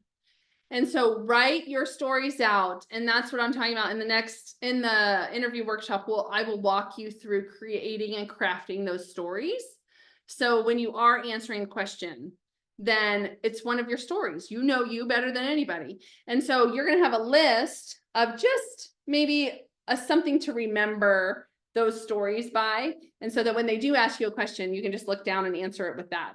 So bring your notepad, bring your notebook, pen, paper, any notes you have, and copies of your resume. And when you do arrive, a couple minutes early, not a half hour early, just a couple minutes early, make sure you engage with everybody there and that you have a great first impression. It's not that hard to smile and say hi to every single person that you walk past. Often it can be part of the interview process and you don't even know it. The receptionist is often pulled in, or the admin or whoever, comes to meet with you. They're often pulled in and they were like, how did they respond to you? And that's part of the interview process. So make sure that you're prepared for that and that you do engage with everyone. And then when you do answer questions, you answer questions with examples and facts of what you have done in your career. I would, if I were you, when you're answering a question, take these words out. If I had to do that, I would do this. Instead, you say, I have done it this way. This is an example of when I have done it, or let me walk you through how I did that at my last company. Because people hire people they like, but also they hire people that have shown they've done something similar to what they need in their company, because it is a predictor of what they will do. So work you've done in the past and how you've responded is a predictor of how you will respond in the future at their company. And that's what they care about. If they ask you a question like, can you tell me about a time when you've had a hard conversation or you've had somebody in your office was difficult to work with, and you say, I don't really have hard conversations. I don't really ever need to. Guys, it's just not true. That means you either ignored and not accepted the fact that some people are hard to work with, or you're lying. So everyone has a time when there's times that people are hard, and you get that email from that colleague and you're like, oh, I don't even want to read it. Those people, talk about those examples because they want to know how you have done it in the past, how you've handled yourself, because it is a predictor to how you will do it in the future. And then afterwards, anyone that you got an email address from, send them a note or connect with them on LinkedIn if you haven't yet, and send them a note in LinkedIn. After the interview, LinkedIn is a great place to connect or to email each other or to send a direct message. And does anyone know why I prefer LinkedIn messaging more than even an email? Write it in the chat. I would love to see what you guys think about this. Why is LinkedIn a really good place to follow up with a note after an interview? Why would that be the preference? Anyone know? Brenda, awesome. That is perfect. Keeping the job description for any job you've applied for. That's so good because often when you go to interview for a job, the job description's gone. It's been pulled, it's taken down. So that's a really good one. Okay. Connect with, yes, exactly, John. So here's the deal. When you send a message in LinkedIn, if you've connected to them and sent a message in LinkedIn, and whatever you say, thank you for the interview yesterday. I'm excited about the possibility of working at, what's one of the companies that you guys talked about? I'm excited at working at Daimler because this is the type of culture that I am excited about, whatever. You just, a short little message. When they open the message, your profile is also right there. So they're reminded who you are because your picture's there, but also they can see all the stuff you've done in your career. It's right on LinkedIn, and it's a good reminder to who you are. And maybe there's a whole bunch, probably there's a whole bunch of stuff on your LinkedIn profile they didn't even know. They didn't know you won an award 3 years ago for a project that you did. They didn't know that you have articles or you wrote a book or whatever it is. They don't know all that stuff. You didn't come up in the interview. And so LinkedIn is the way to go to thank you. So, all right, those are just some other things. Make sure you do a proper handshake and you really engage people. So interview questions. Again, I am not somebody who is going to say, go buy an interview book with 250 questions and memorize those questions and come up with answers. That is not the way I recommend. When people do that, here's what I see. I see them, when you ask a question, I see them like thinking and trying to remember what they memorized. Instead, what I want you to do, and what works really well, is coming up with your stories and being able to answer questions based on that. So to go back to the, tell me about a time you had a difficult, somebody that it was a hard conversation. You worked with somebody difficult. If you look through your list of 10 stories, just glance down real quickly, I bet one of them pops up and you're like, oh my gosh, I remember that lady. She was really hard to work with.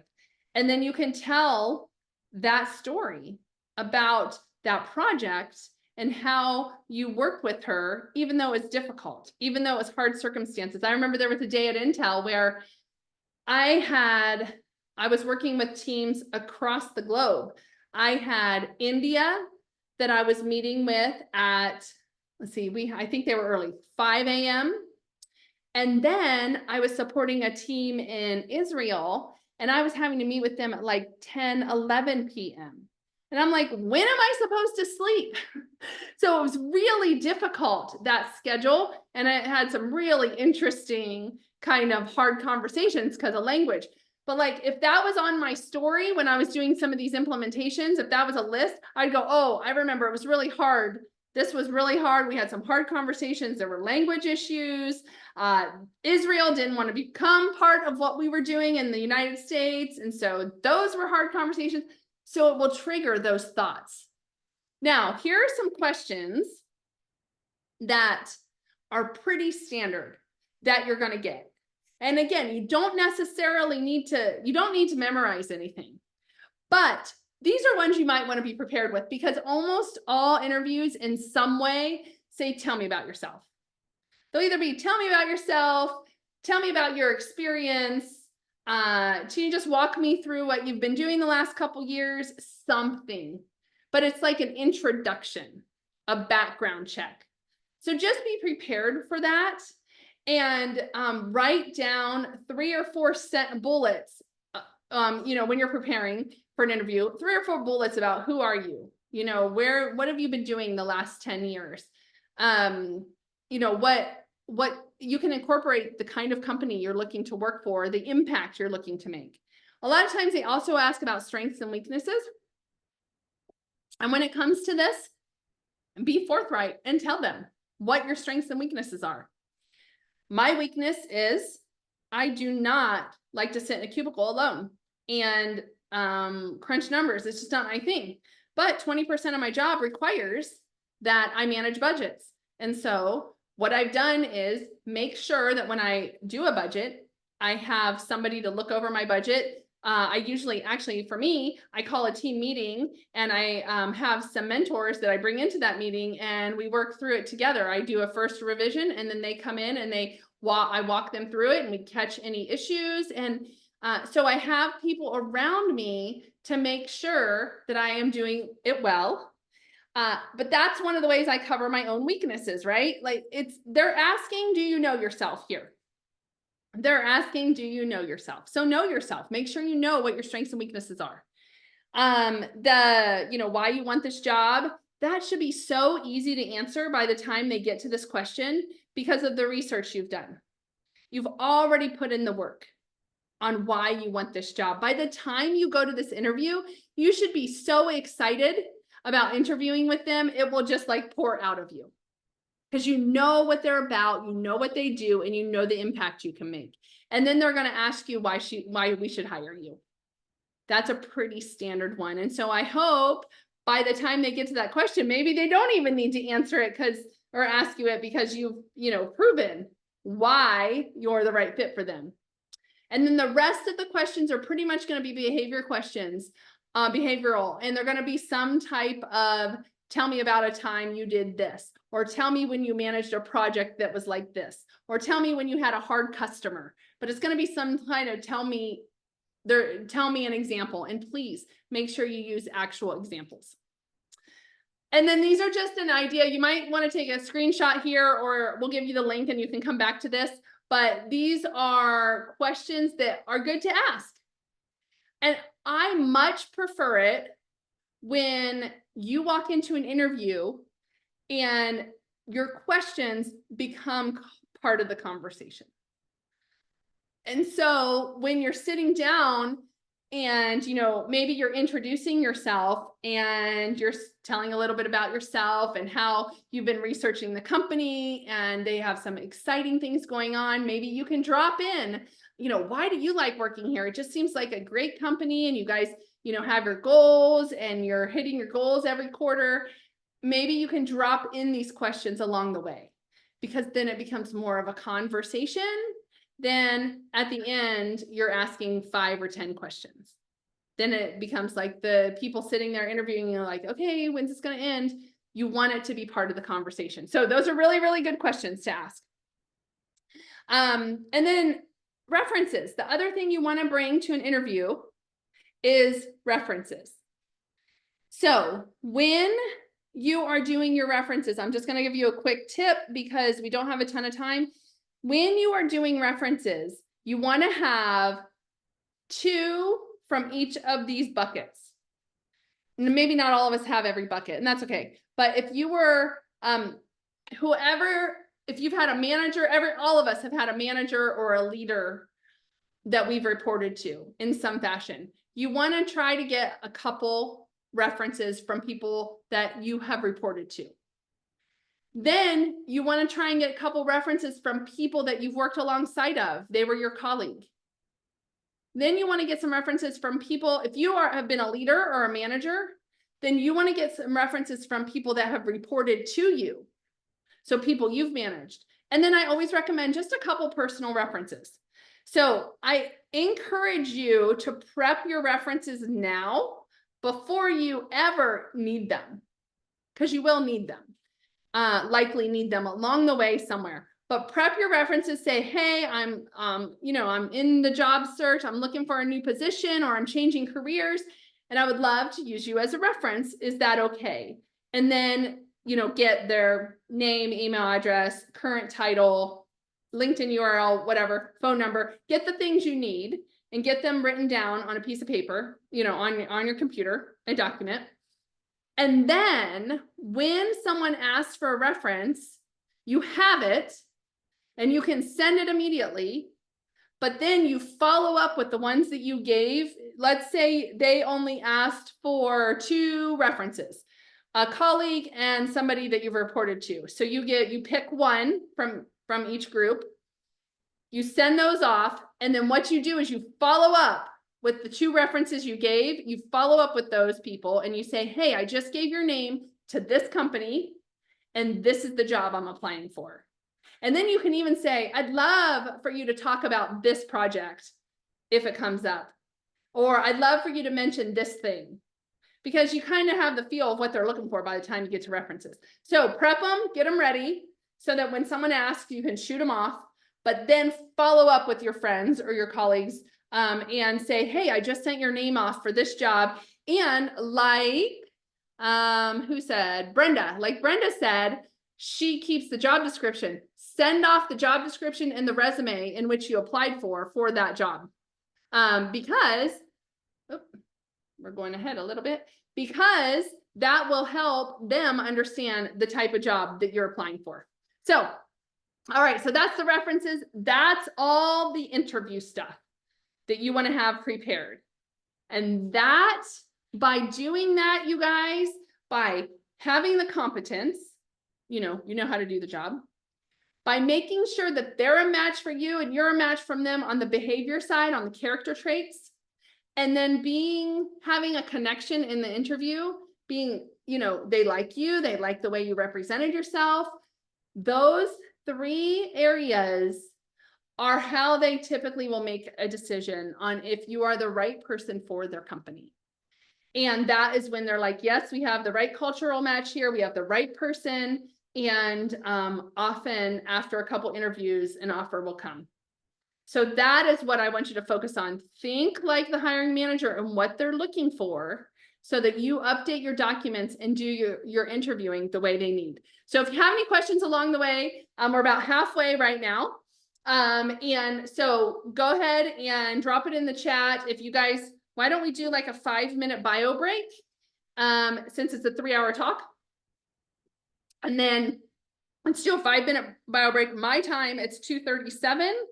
We will come back at 2:42, 2:43. So take a quick bio break if you'd like.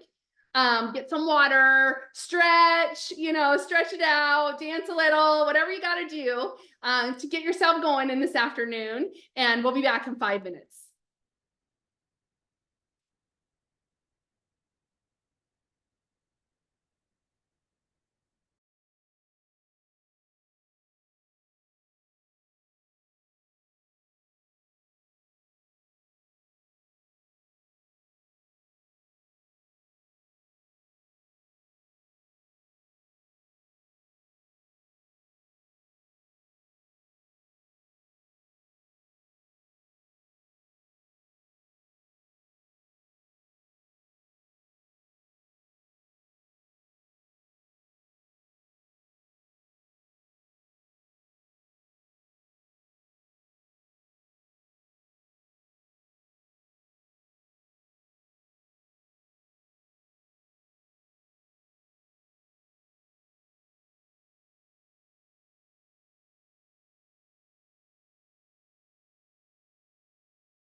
All right, we are coming back. So thanks for taking a quick break. If you didn't stand up, make sure you do. We have some important stuff to be going over that is going to be super helpful to you in the next hour. And then we will have some time at the end for Q&A, questions you have for me. And you can keep asking them in the chat as well. Okay, so I'm going to go over some tools. All right, we talked at the first half about what it looks like to hire and what are some of the things you need to do to make sure that you get seen and make sure that you're a match for the company. Now we're just going to drop in some of the tools, and I've mentioned some of them already, but let's talk through some of them. First of all, do you know what you want to do? Have you decided and written down and really gotten to the point where you're like, okay, this is where I want to focus? So some of the tools that you can use, some of these are Arizona based, but for those of you that are in Arizona, I'm going to give you some alternatives. So for Pinal County specifically, since this is being hosted by your city or your county, there is a website dedicated to Pinal County and economic indicators. And these are going to be on the email that you get after. There's a sheet that I have, and you're going to be able to use that. So Pinal County, that's for you. Now, Arizona, we have something called the Arizona Job Connection. Most states have a similar thing. So there's a federal law, and it's called the WIOA law, and I'm going to write it in the chat. And it stands for Workforce Investment and Opportunity Act. Okay, I wrote it in the chat because I want you to be able to do this. Arizona Job Connection and the Arizona at Work is the Arizona program that has come from federal, our state program that provides resources and funding for people to help people that are in career transition or in job change. There's also some funding for various types of certifications and training. They have funding for various things. They have a job board for employers in Arizona. Every state has a version of this in some capacity. It looks different, but in some capacity. So if you go out to Google and you type in, let's say you live, there's somebody here from Jersey. If you go out and type WIOA New Jersey, then that should bring up your specific programs that are available under the WIOA Act in New Jersey. And I'm going to just do it real quick and see. So let's see. Career One Stop, that's the national program. There is the official site of the state of New Jersey.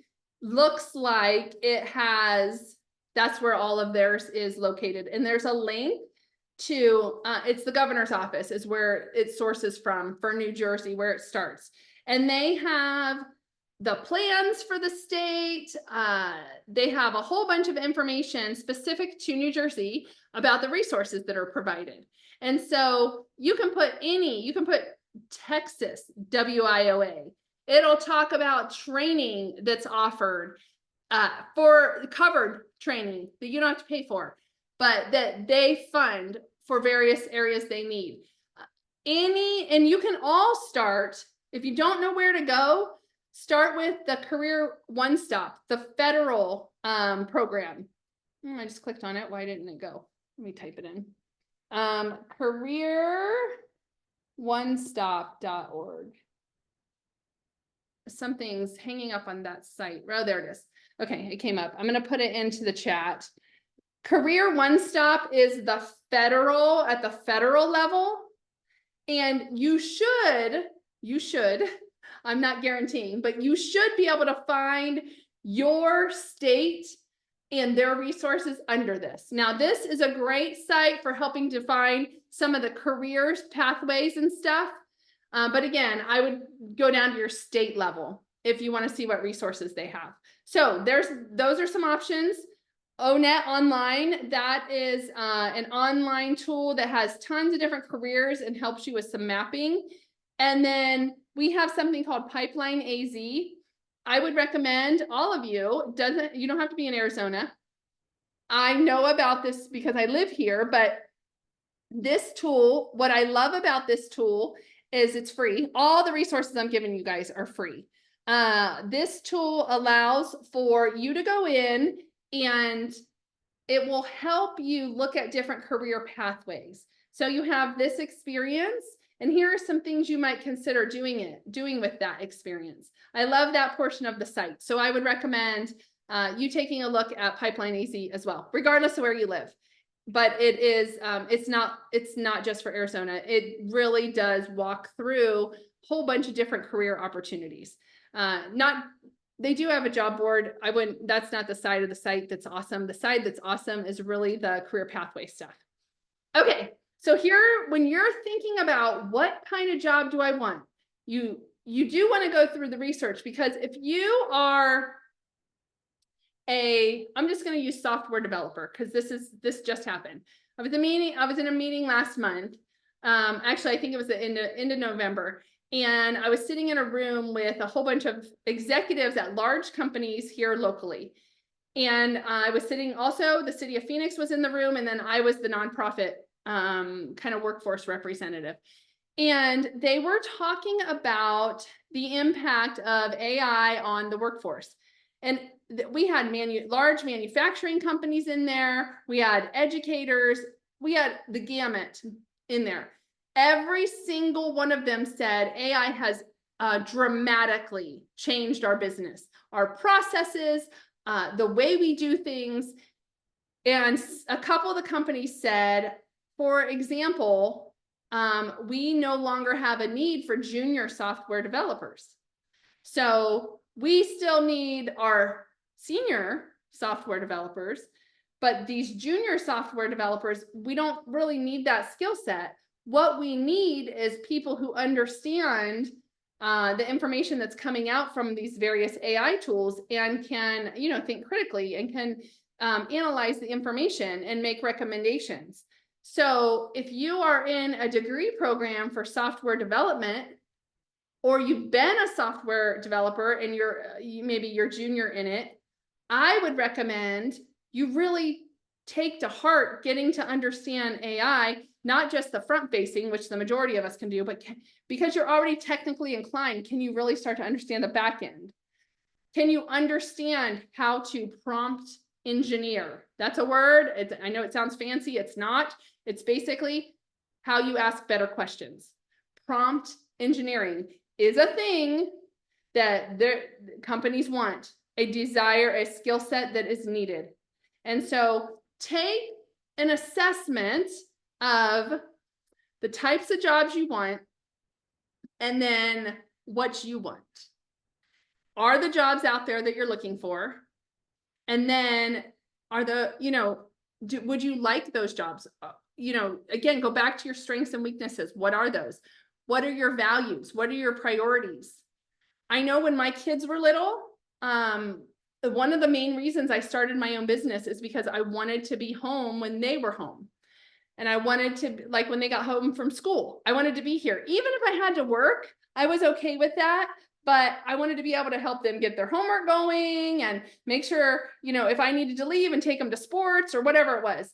Well, my kids now, 16, 18, and 26, I don't need to be here all the time. They have cars, they're out and about. I'm home alone most of the time. My husband's a counselor, so he's a therapist. He even has meetings until, appointments until about 7 o'clock at night. So often I feel like, where's everyone? I'm alone. But so I'm in a different place. I can travel now.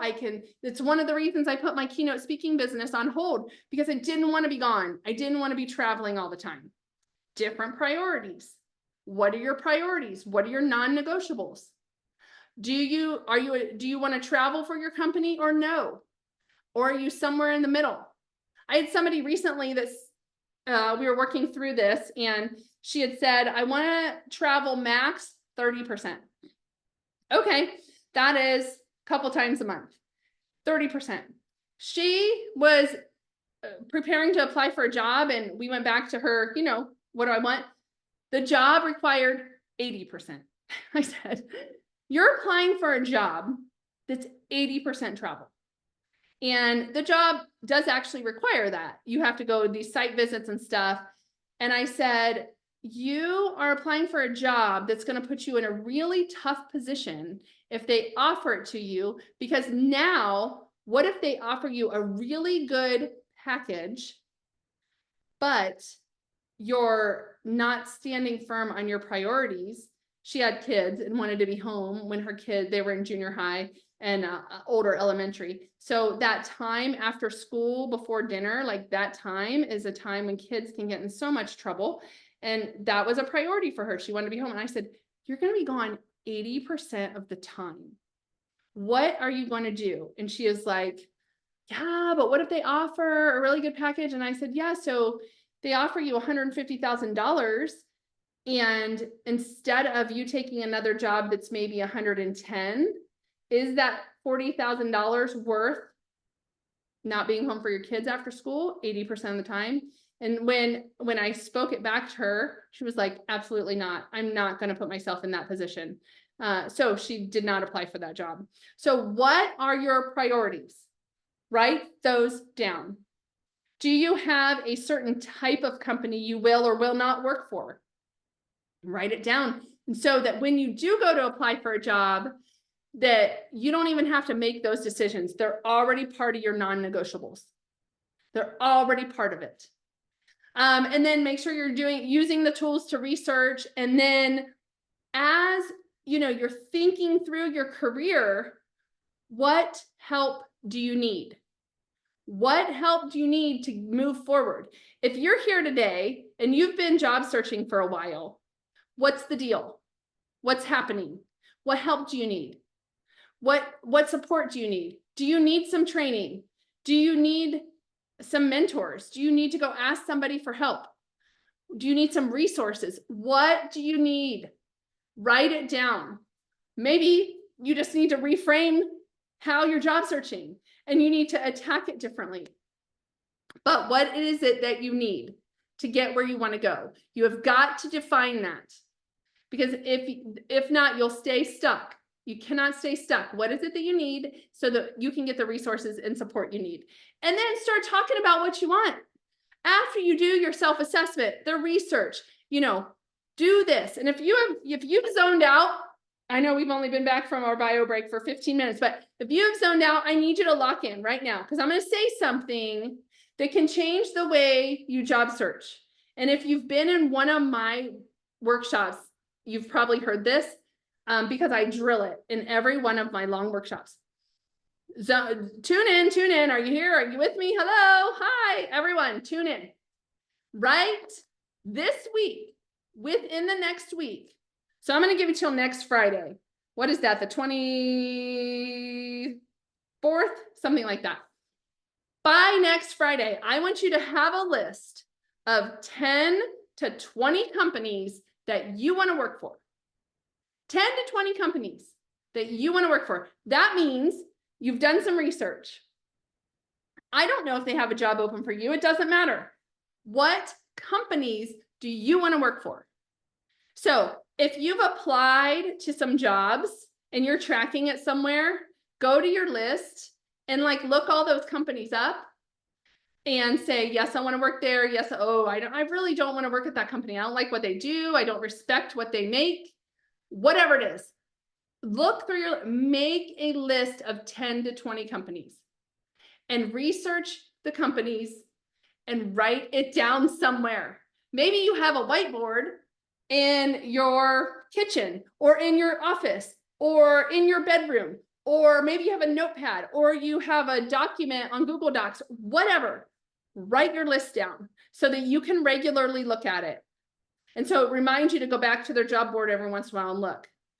But you will start talking about it. When someone says, what are you looking for? You'll say something like, oh my gosh, I'm going to use Intel because I work there.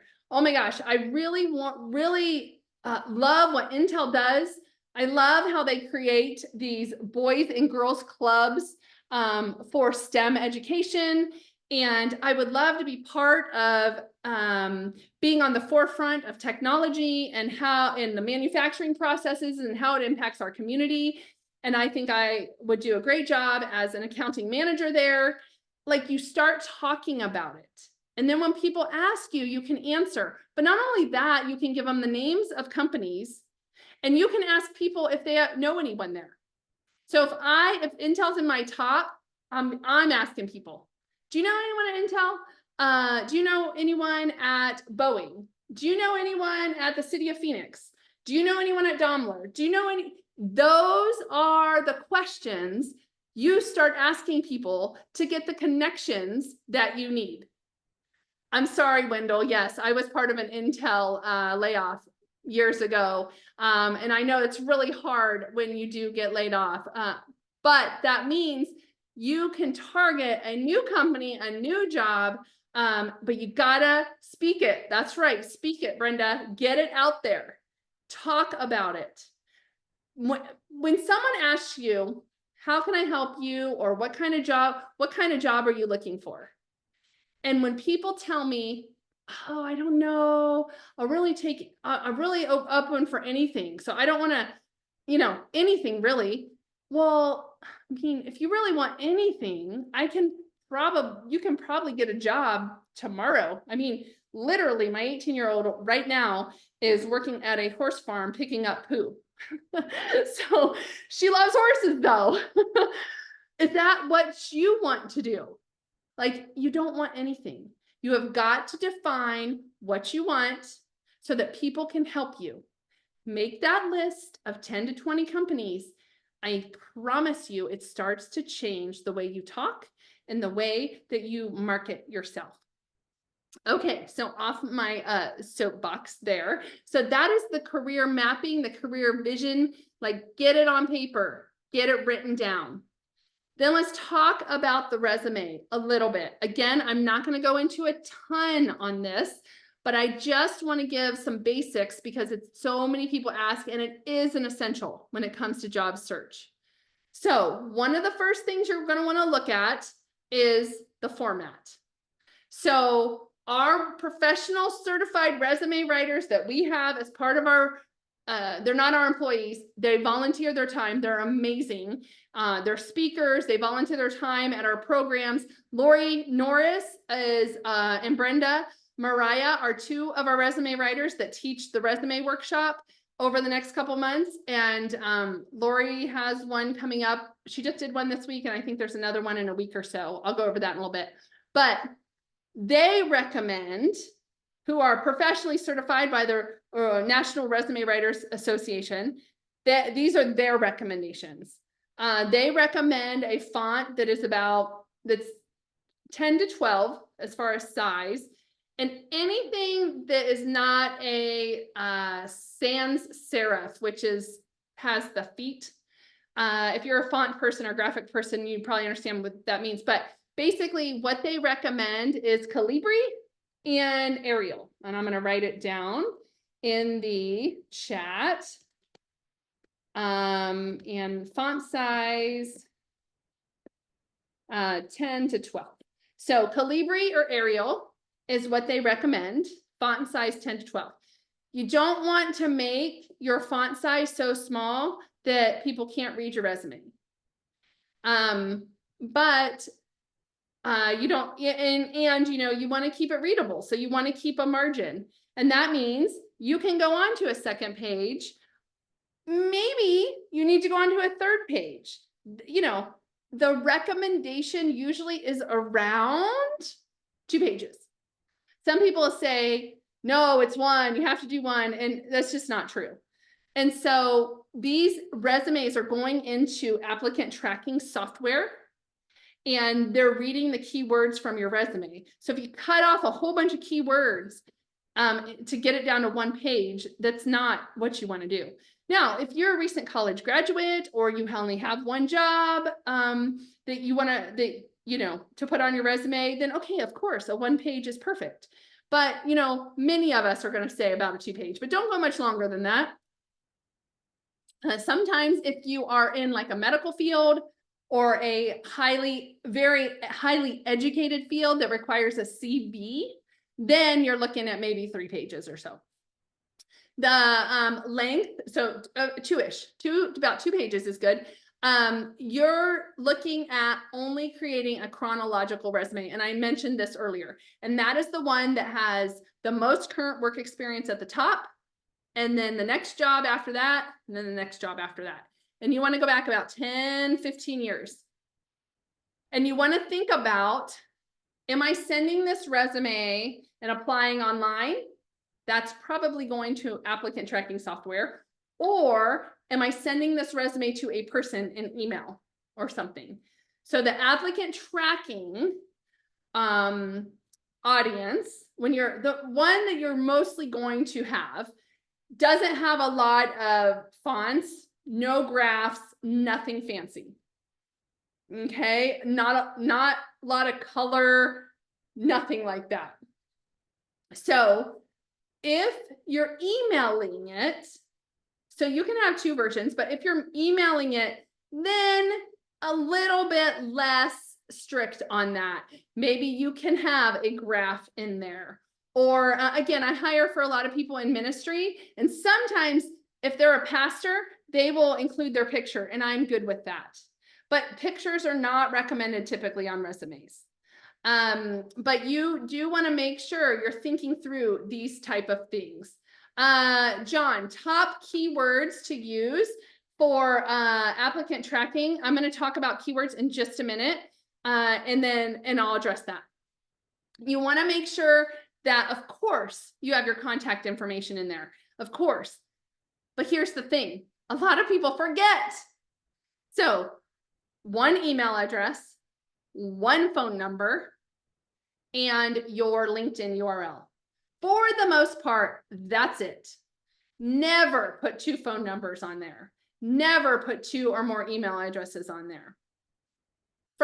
Don't include your home address, except you can include city and state. The reason I say that is because it's a security issue, first of all, and you don't need it. You don't want that out there floating around.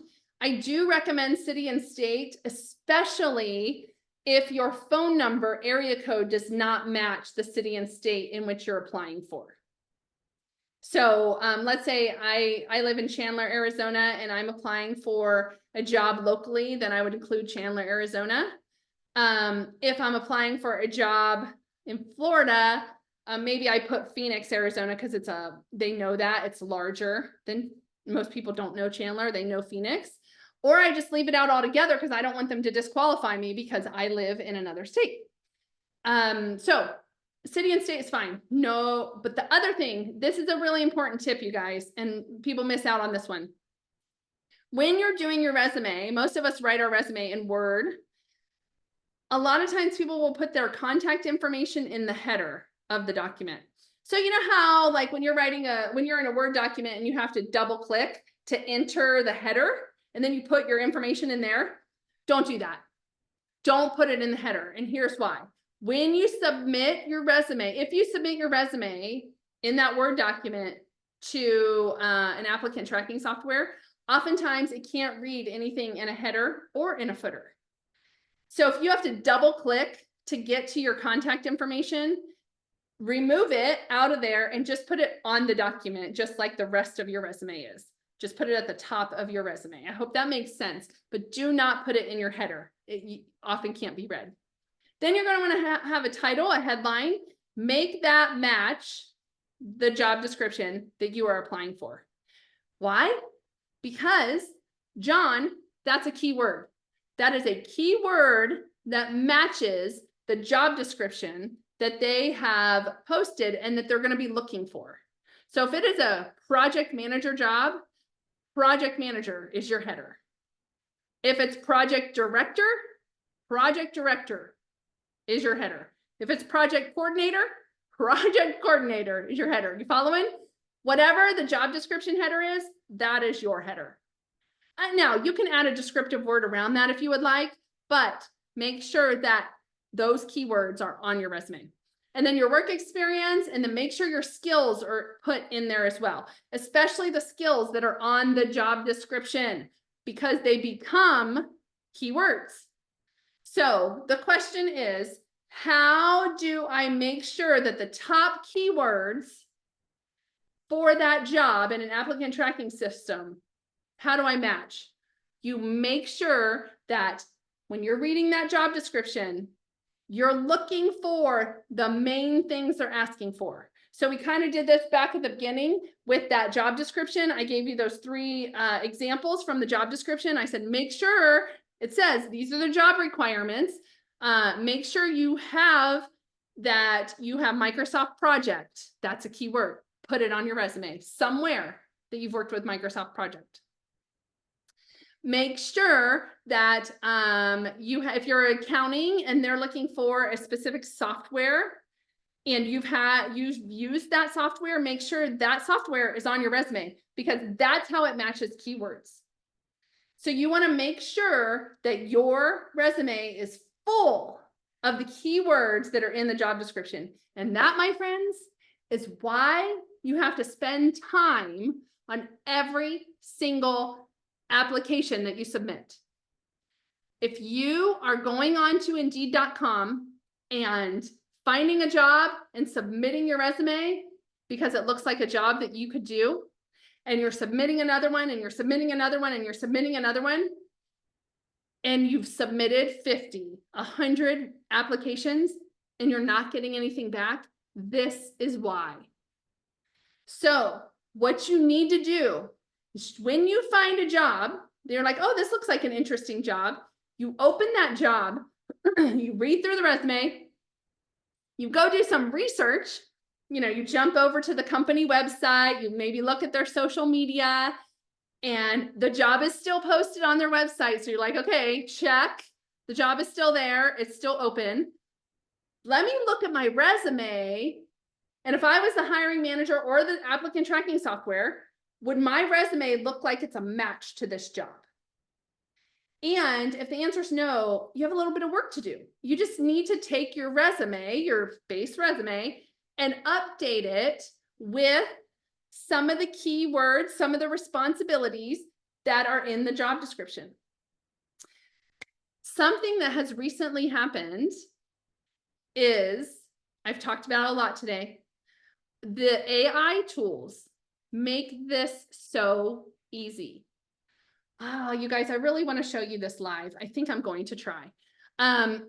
Because it's so, when you see this, it's just crazy. Okay, I hope you all can see my computer screen right now.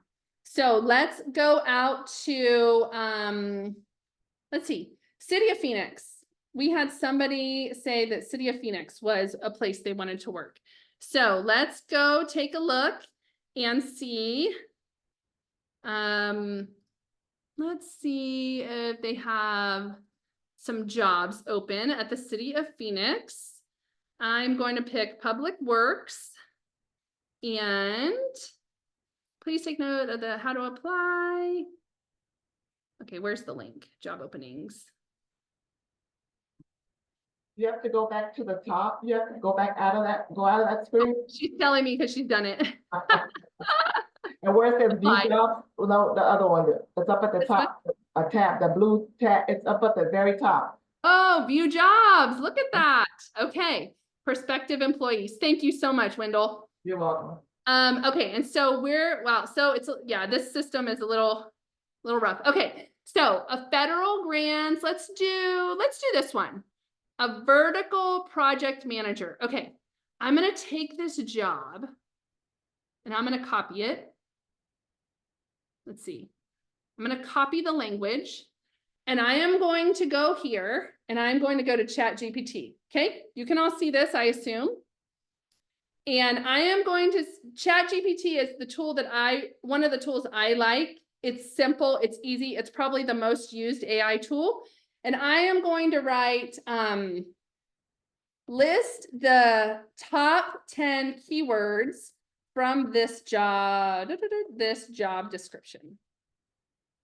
And I'm going to paste the job description and I'm going to hit enter. Okay. So I asked it a question and I paste the job description in. Here's the list of what the AI tool says are the top keywords. So what I would do if I were you, I would go, okay, project manager, is that on my resume? Maybe you have maybe you have director of projects, or maybe you have project coordinator, but you know what you don't have? Project manager. So take the word project manager and make sure that's the word incorporated in, because we know you've managed projects, but maybe that just wasn't the title that got used for you. Have you done capital improvement projects? Because this job description is calling for it. And so I would take that job description, and for example, I have a friend that is a project manager, a construction project manager for Banner. And so she better have that on her thing. That's what she does all day long, every day. But if you have that experience, not just capital improvement projects, but also CIP, the whole keyword, make sure that's on your resume. You know, leadership. Where do you talk about leadership on your resume? Where do you talk about contract negotiation? On contract negotiation, you know, you could say how many contracts you've negotiated in the last year or at that job. How many, maybe you did an RFP and you had to negotiate contracts, but this is a great way to get keywords. And it's an easy, simple way, because then you take these keywords and you integrate them onto your resume. You guys, it's that easy. That is, it might feel like it's another step, but I'm telling you, by taking this step and updating your resume, the percentage of your match, your resume match to the job is going to be so much higher. And the likelihood of you getting an interview is going to just skyrocket. If you are just applying online with one resume and submit, it's frustrating. It's frustrating because you might not be hearing back from anyone. But if you really take the time to update your resume, so let's say you did this, and then you were like, ooh, I have not done any capital improvement projects. I know nothing about construction or design, and I really haven't negotiated contracts. Then move on. Do not use this. Do not apply for this job. It's not worth your time. You want it to be worth your time. So even Wendell wants to work at the city of Phoenix. So maybe Wendell, I don't know you. I don't know you personally. We haven't met, but if she's going in and applying for anything possible, but she's not updating, then they're not going to probably reach out. You need to make sure your resume is a match for the job. And so use this as a tool to help you get the job you want. So that's an example. You know what? Let me pull one more, and because that, you know, that's one example, but it works for any job. So let's go down to public relations. So this is PR kind of job. It's probably something around marketing would be my guess. And so let's take a look, and I'm going to go over into ChatGPT. I'm going to say, can you give me the top 15 keywords for this job description? Okay, let's see what it says.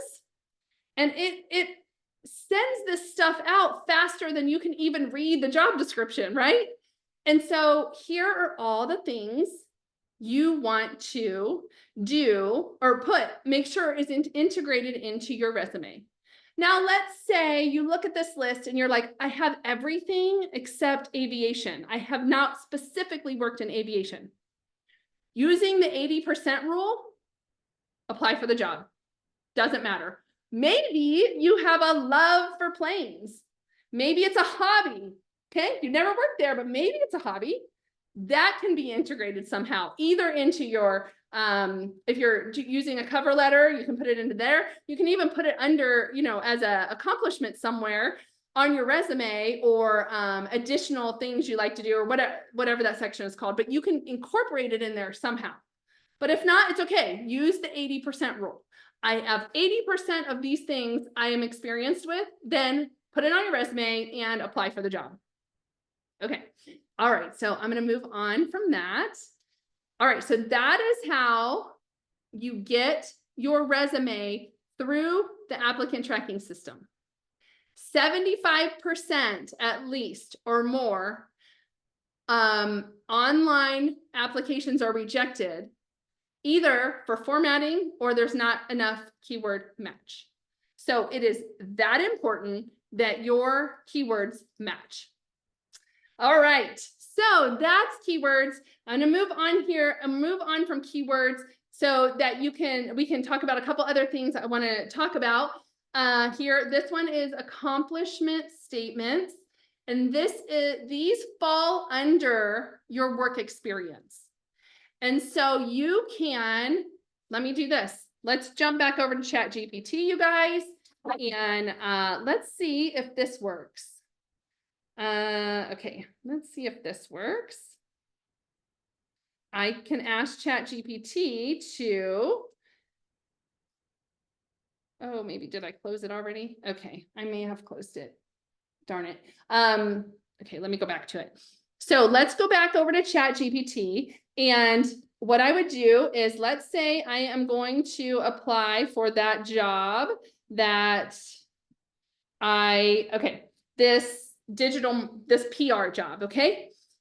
If I was going to apply for this PR job, oh, notice ChatGPT saves all your threads and you can actually start naming them threads over here. So it gets to know a little bit about your business or your jobs. Maybe you're applying for 4 different types of jobs, maybe a project manager, maybe marketing, maybe something else. And you have a thread for each of these types of jobs. But let's say you're applying for this job. What I would do if I were you is from here, copy and paste your resume into the system. So it has it, just your base resume. And then I would say, create 5 accomplishment statements to match this job description. Now, what's going to happen is it's going to create them, but, well, it might create them because it knows me. No. So these are just generic, okay?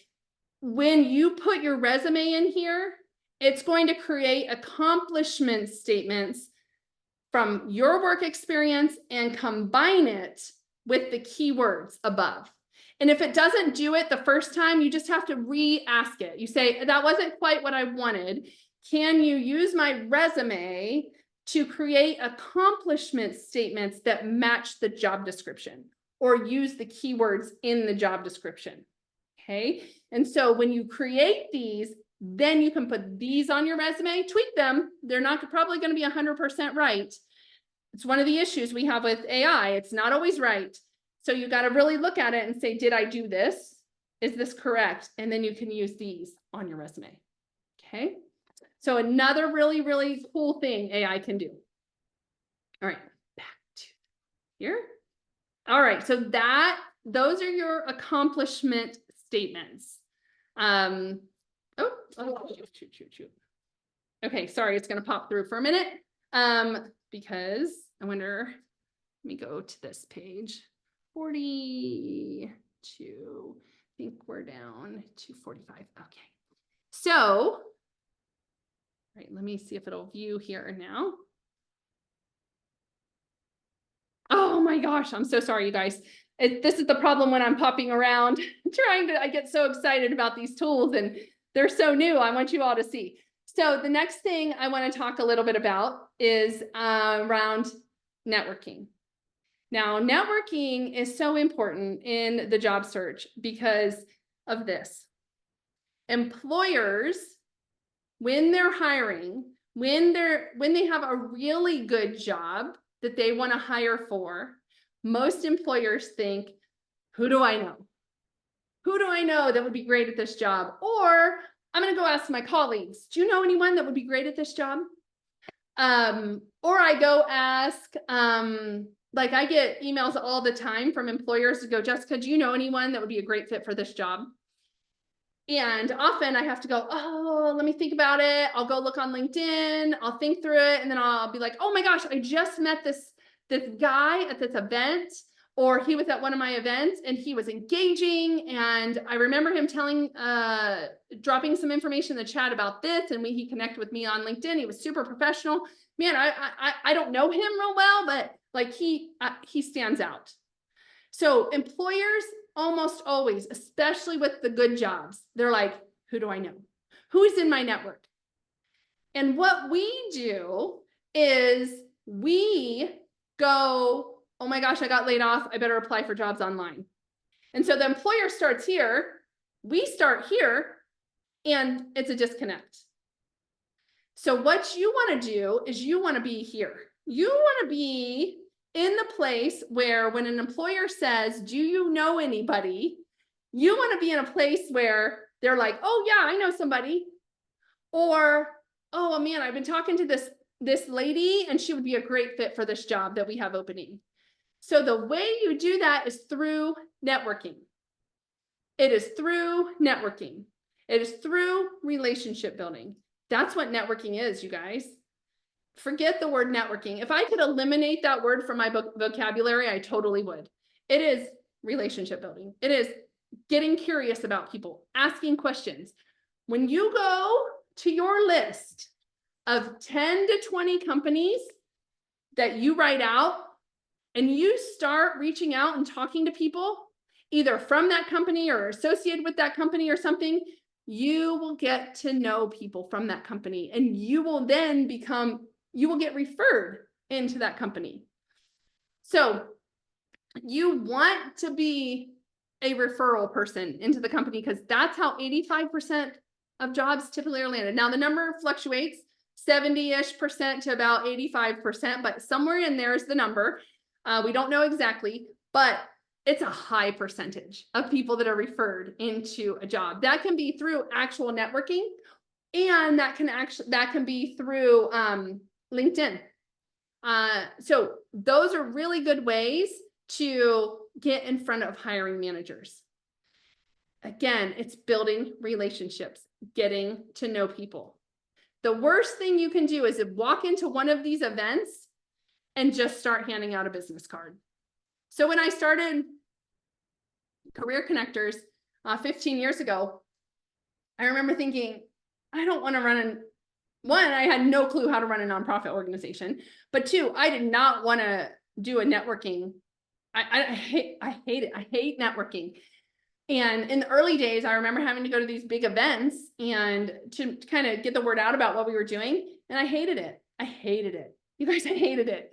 And so from then to today, I run an organization that's one of the largest networking associations, career networking associations in the United States.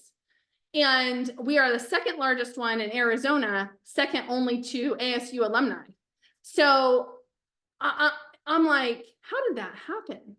Well, it happened because instead of networking, and the typical networking that people do is they hand out a business card and are like, hey, call me, or you put their information in your phone and you never touch base with them again, or whatever. Or you have a stack of cards or a bag of cards that you never follow up with.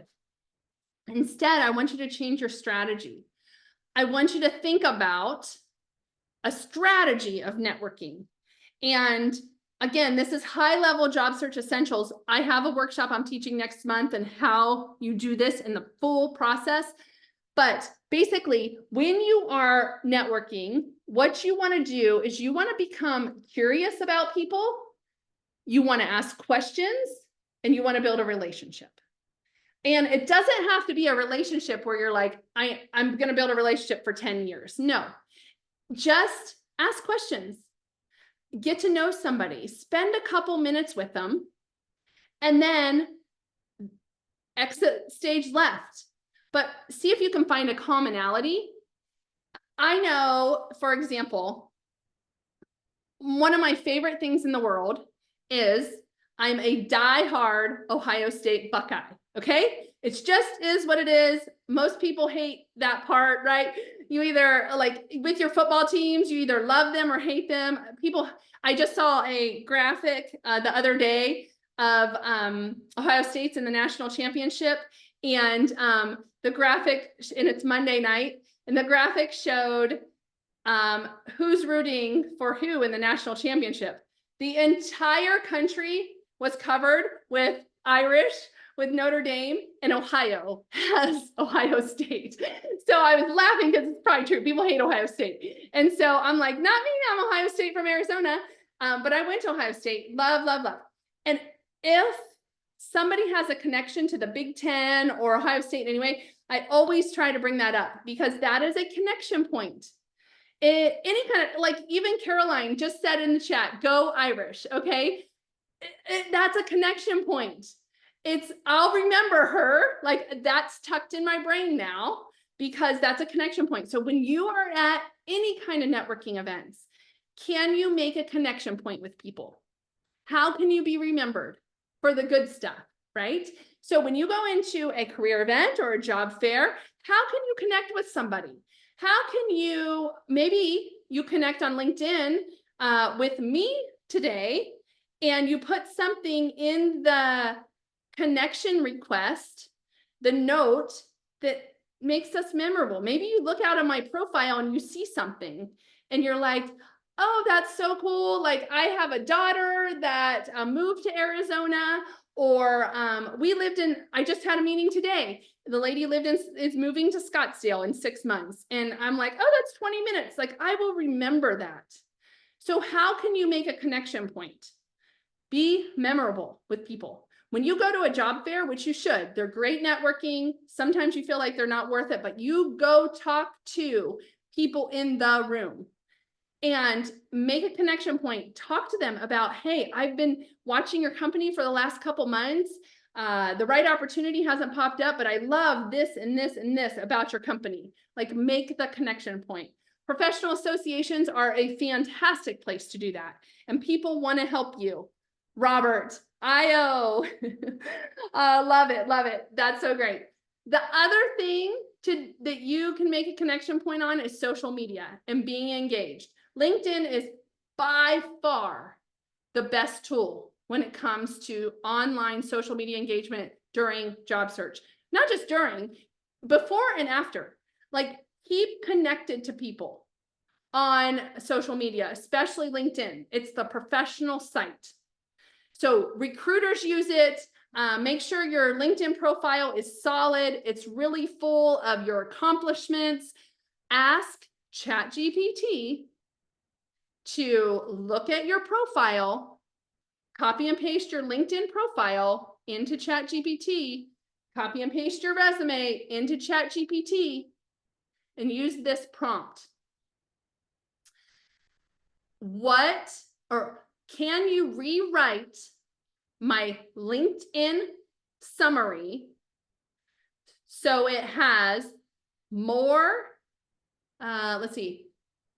more accomplishment statements and it better represents me, something like that. And when we get to at the end, I'll put that in the chat.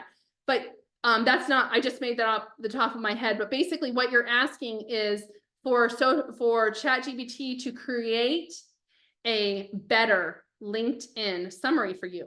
Now you don't need, maybe you don't have a LinkedIn summary. Just drop your resume in there and ask ChatGPT to create the LinkedIn summary for you. So again, it can be helpful for you to do this. You just will have to edit it. Don't just copy and paste. You got to edit it. Make sure it really is you and your information. So, I mean, LinkedIn is just used by so many people, by recruiters. There's a jobs section. And here, you guys, here's one of my favorite things about LinkedIn for you. One of my favorite things is oftentimes when you apply for a job on LinkedIn, you can see who posted that job. And if you can see who posted that job, it's not always, but it's often. If you can see who posted that job, you can reach out to them directly. You can apply for the job first you're going to do the research. You're going to make sure that your resume is updated. Then you're going to apply for the job. Reach out to that connection, connect with, try to, send the connection request, but in the note, let them know you applied for the job and let them know why you applied for the job and why you're the one. So put that in the note. Like, why do you want to work at that company? Tell them. Hey, I've been watching your company for a couple months. You're on my top 10 list of target companies. And this position that I know well just came up, and I would love the opportunity to connect with you. And if you have some time, I'd love to chat. Something like that in the note. And so then not only did you apply, but that recruiter by a note like that will pull your resume often. Like, people don't do it. People don't do this stuff. So it's just the little edges that you have the opportunity to really make an impact. That recruiter's like, they have a top 10 list? Like, what? So they've been targeting us. I love when I'm hiring for somebody and the person I'm interviewing is so excited to interview because they know information about the company, or they have one of the ladies that sits on my board is one of the executive directors for Dignity Health in their talent acquisition department. And she's been there forever.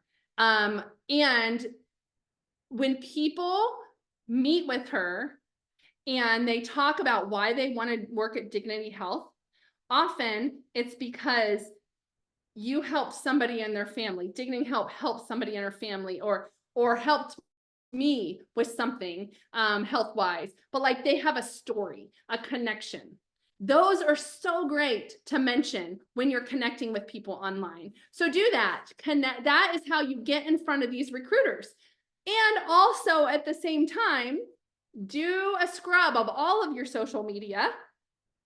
If you're on social media, including LinkedIn, make sure things are spelled correctly. Make sure that, if a company was looking at your profile, that they would be like, oh, this is somebody that could, represent us well. And so another example, I'm telling you guys about my daughter who's 18. She's a phenomenal, she loves kids. Kids have always just run to her. She's been a great babysitter for about the last 4 years. And all the kids that she has ever watched, they just adore her and she loves them and she plays with them. She's so good. But she's finally 18, so she can apply on this site called, I think it's care.com or nanny, I don't know, but she can be a caretaker, a nanny for a family. And so I was like, hey, honey, you need to go out to your social media and clean it up a little bit more, And so I said, remember, these people, if you're going in their home and taking care of their kids, they want to make sure that you are representing yourself and you are who you say you are. So I'm like, I don't think the way some of your posts on social media represent who you really are. And she's like, oh yeah, you're right. So she went and cleaned up her social media. It's, because she's applying for big girl jobs now. And so same thing, all of us need to really think through, are we representing ourselves on the different social media platforms we're on? Because offers do get rescinded quite often because of social media. All right, make sure your profile is done and make sure you're building your connections. Again, let's do it again, you guys. So if you have a LinkedIn profile, what I would like you to do right now is drop it in the chat and connect with each other. I put the instructions there. I would love for you to connect with me. I will connect with you. And then I would encourage you to take a look at when people connect with you, see if anyone in their network is connected to any of those companies you're interested in, because all of a sudden it goes from maybe that person being a third connection to now a second connection if you have a first connection with somebody with that company. So I encourage you to do that. And then be interesting on LinkedIn. 5 minutes a day is all you need. First thing in the morning, go in, like a couple things, maybe make a post and comment. Like, comment, and post. If you can at least like and comment every single day, you will show up more often on the job board or on LinkedIn, but also post a couple times a week.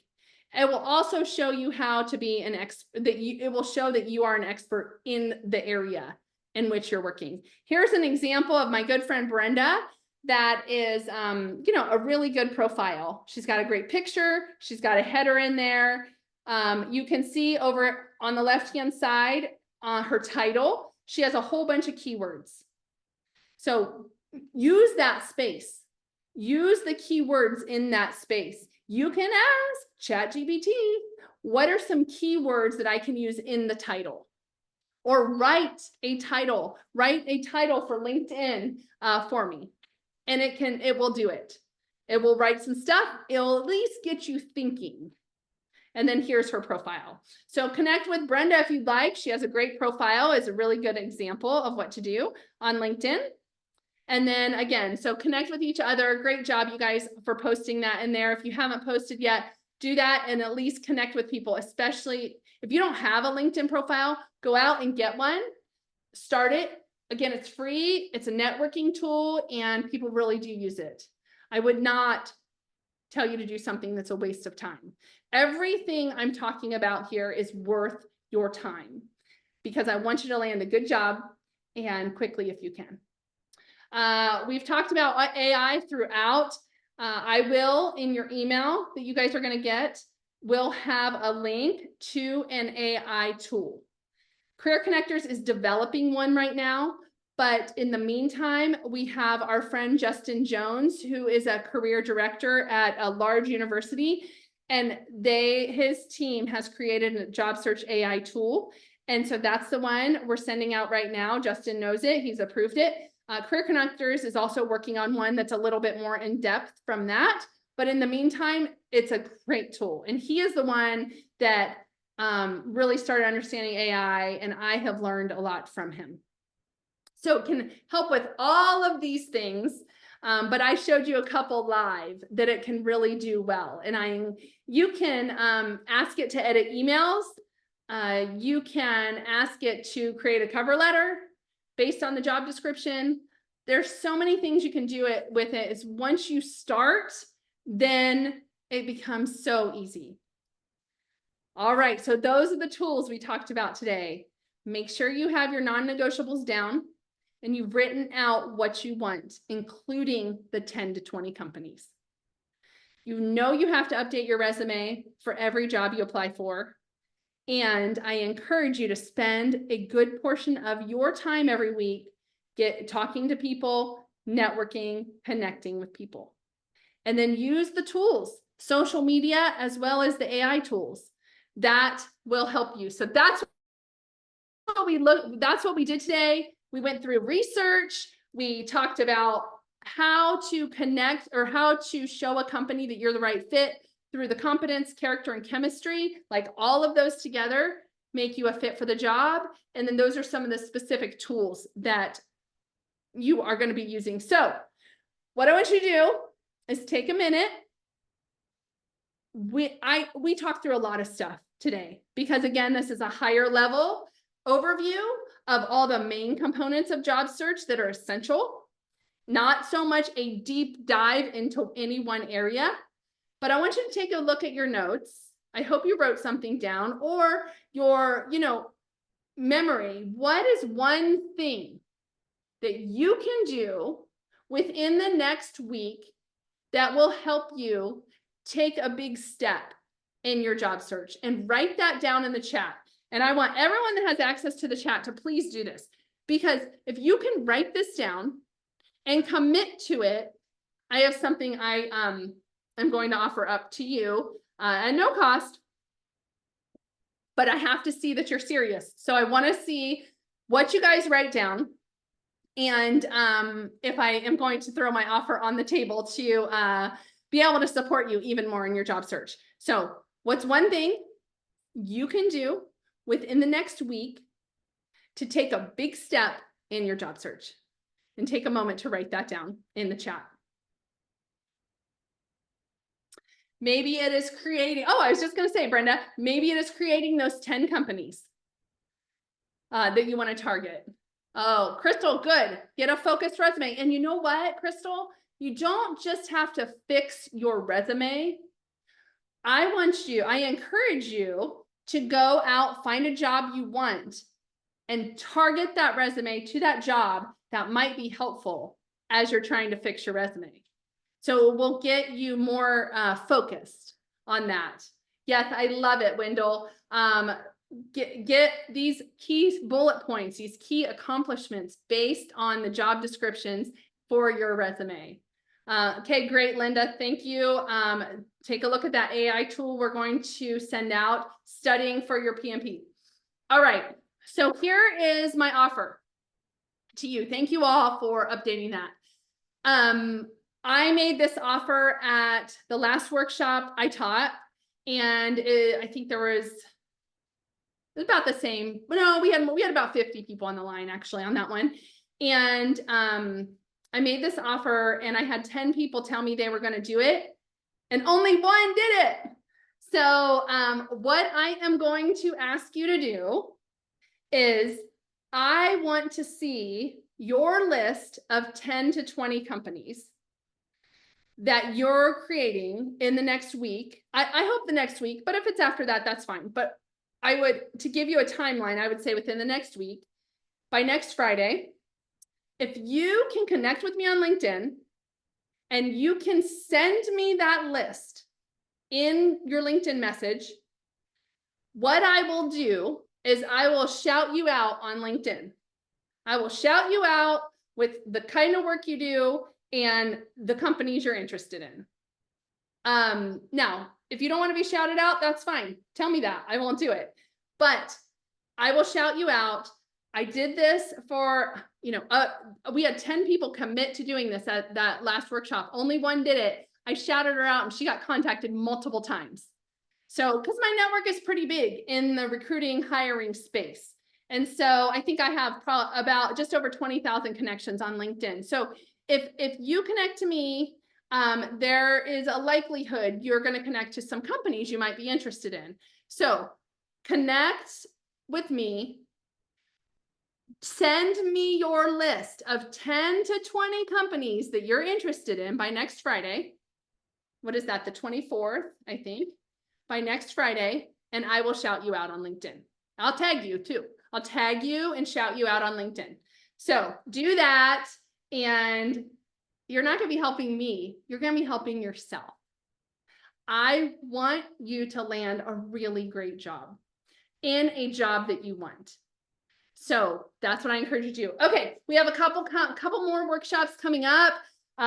Tuesday, we have resume writing, and that's with the wonderful Lori Norris. I will be doing the interview prep a week from today. And then on January 29th, we're going to do where the jobs are. So we're going to talk about industries that are growing. We're going to dig into that a little bit. We're going to talk about some workforce trends. And then I'm going to show you a whole bunch of tools that you can use to do some research. And so those are the upcoming events. We have a whole bunch listed on the website. And that link will also be included in the email you're going to get in a little bit. But we have on this grant, we are booked out through May for workshops, and we're working on renewing that grant so we can continue doing these as well. But there are workshops on the calendar through February right now. You'll see them. Arizona at Work, again, Arizona at Work, Pinal County is the sponsor and support of all of these workshops. And if you are in Pinal County, there's a link to their services and you can call them directly as well. If you are not in Pinal County, then again, go do some research and see if you have support services similar to this in your area. So thank you, Pinal County. We're so grateful. And then Career Connectors is the nonprofit organization, and we support all of you in the various communities by providing the information, bringing resources, and the employers that are hiring. And I encourage you, if you have not joined any of our events that are our monthly events that are different than these, come to one of our upcoming events. We have one February 6th and one March 6th. And we bring in a couple keynote speakers. We bring in resources, LinkedIn coaches, resume writers, career coaches, and more to support you in your career transition. And these events usually run 150 to 250 people on the call. So there's a ton of connections that are happening. And if you did not check in, please make sure you do, because I know you don't want to miss out on any of these resources that we were talking about today. So thank you all for your time. I'm going to, this is my website, and this is my QR code that will just give you some additional information, connection points. I'm on Instagram every day, posting stuff on Instagram around jobs, around economy, career tips, events coming up, things like that, all free resources. I just do a ton of free resources that way. And then I also engage heavily on LinkedIn as well. And so either of those two places, you can catch me almost daily. And except this weekend, I'll be in Mexico with my family, trying to hopefully get some sun. Hopefully it's not too cold. And so thank you all for participating. Thanks for those that, engaged in the chat. I really appreciate that. And again, I want to make sure you remember, within the next week or so, send me a LinkedIn connection. If we may already be connected. But if not, send me a connection request. And also, all of you, send me your 10 to 20 companies that you have researched and you're targeting. And I would love to do a shout out to you on LinkedIn. And people know that when you are attending these workshops, that you are serious about your job search and landing a great job. So I hope it's helpful. And thank you all for being here. I'm going to go through the chat to see if there were some questions I missed, but you are free to unmute yourself. And also, if you have any other questions in the chat, feel free. But if you have any questions, I would love to take any questions that you have now. So I will stop sharing. Whoops. Sharing here. Okay. So if anyone has any questions, feel free to ask. You are welcome. Thank you, John. Thank you, guys. All right, let's see if there are any other questions on here. Oh, the prompt I did. I think somebody asked. Oh, somebody answered it. Great. Okay, so I am going to put ChatGPT is one of the sites that I talked about today. And actually that site will get you going. It is really a great site to start. Then I'm just going to go over real quick and ask ChatGPT, what are some good AI tools and websites for people in career transition? We are sending you, again, we're sending you an email. You'll get it by tomorrow, that has a ton of opportunities for AI. But the job scan, that's a good one. They mentioned. Here's one. I don't know this one. I'm not recommending it because I haven't checked it out, but it's one ChatGPT just recommended. It's a resume.io, and it will help you with professional looking resumes. Worth a shot. The Muse offers career coaching tips. Linda, the email will be coming from the same email that this event confirmation came from. So Career Connectors. Oh, this one's interesting. Upskill.co. I don't know this one, but it looks interesting. It says it will help you identify transferable skills you may not realize you have. Interesting. Coursera, I already talked about that one. Okay, so there's a couple that you guys can use. But really, ChatGPT is a great way to start. Super easy. Bing has one. Google has one. And so these are all websites that you can use to ask any questions. Oops, that's weird. Okay, anything else before I drop off? All right. Thank you, everyone. This call was recorded and it will come out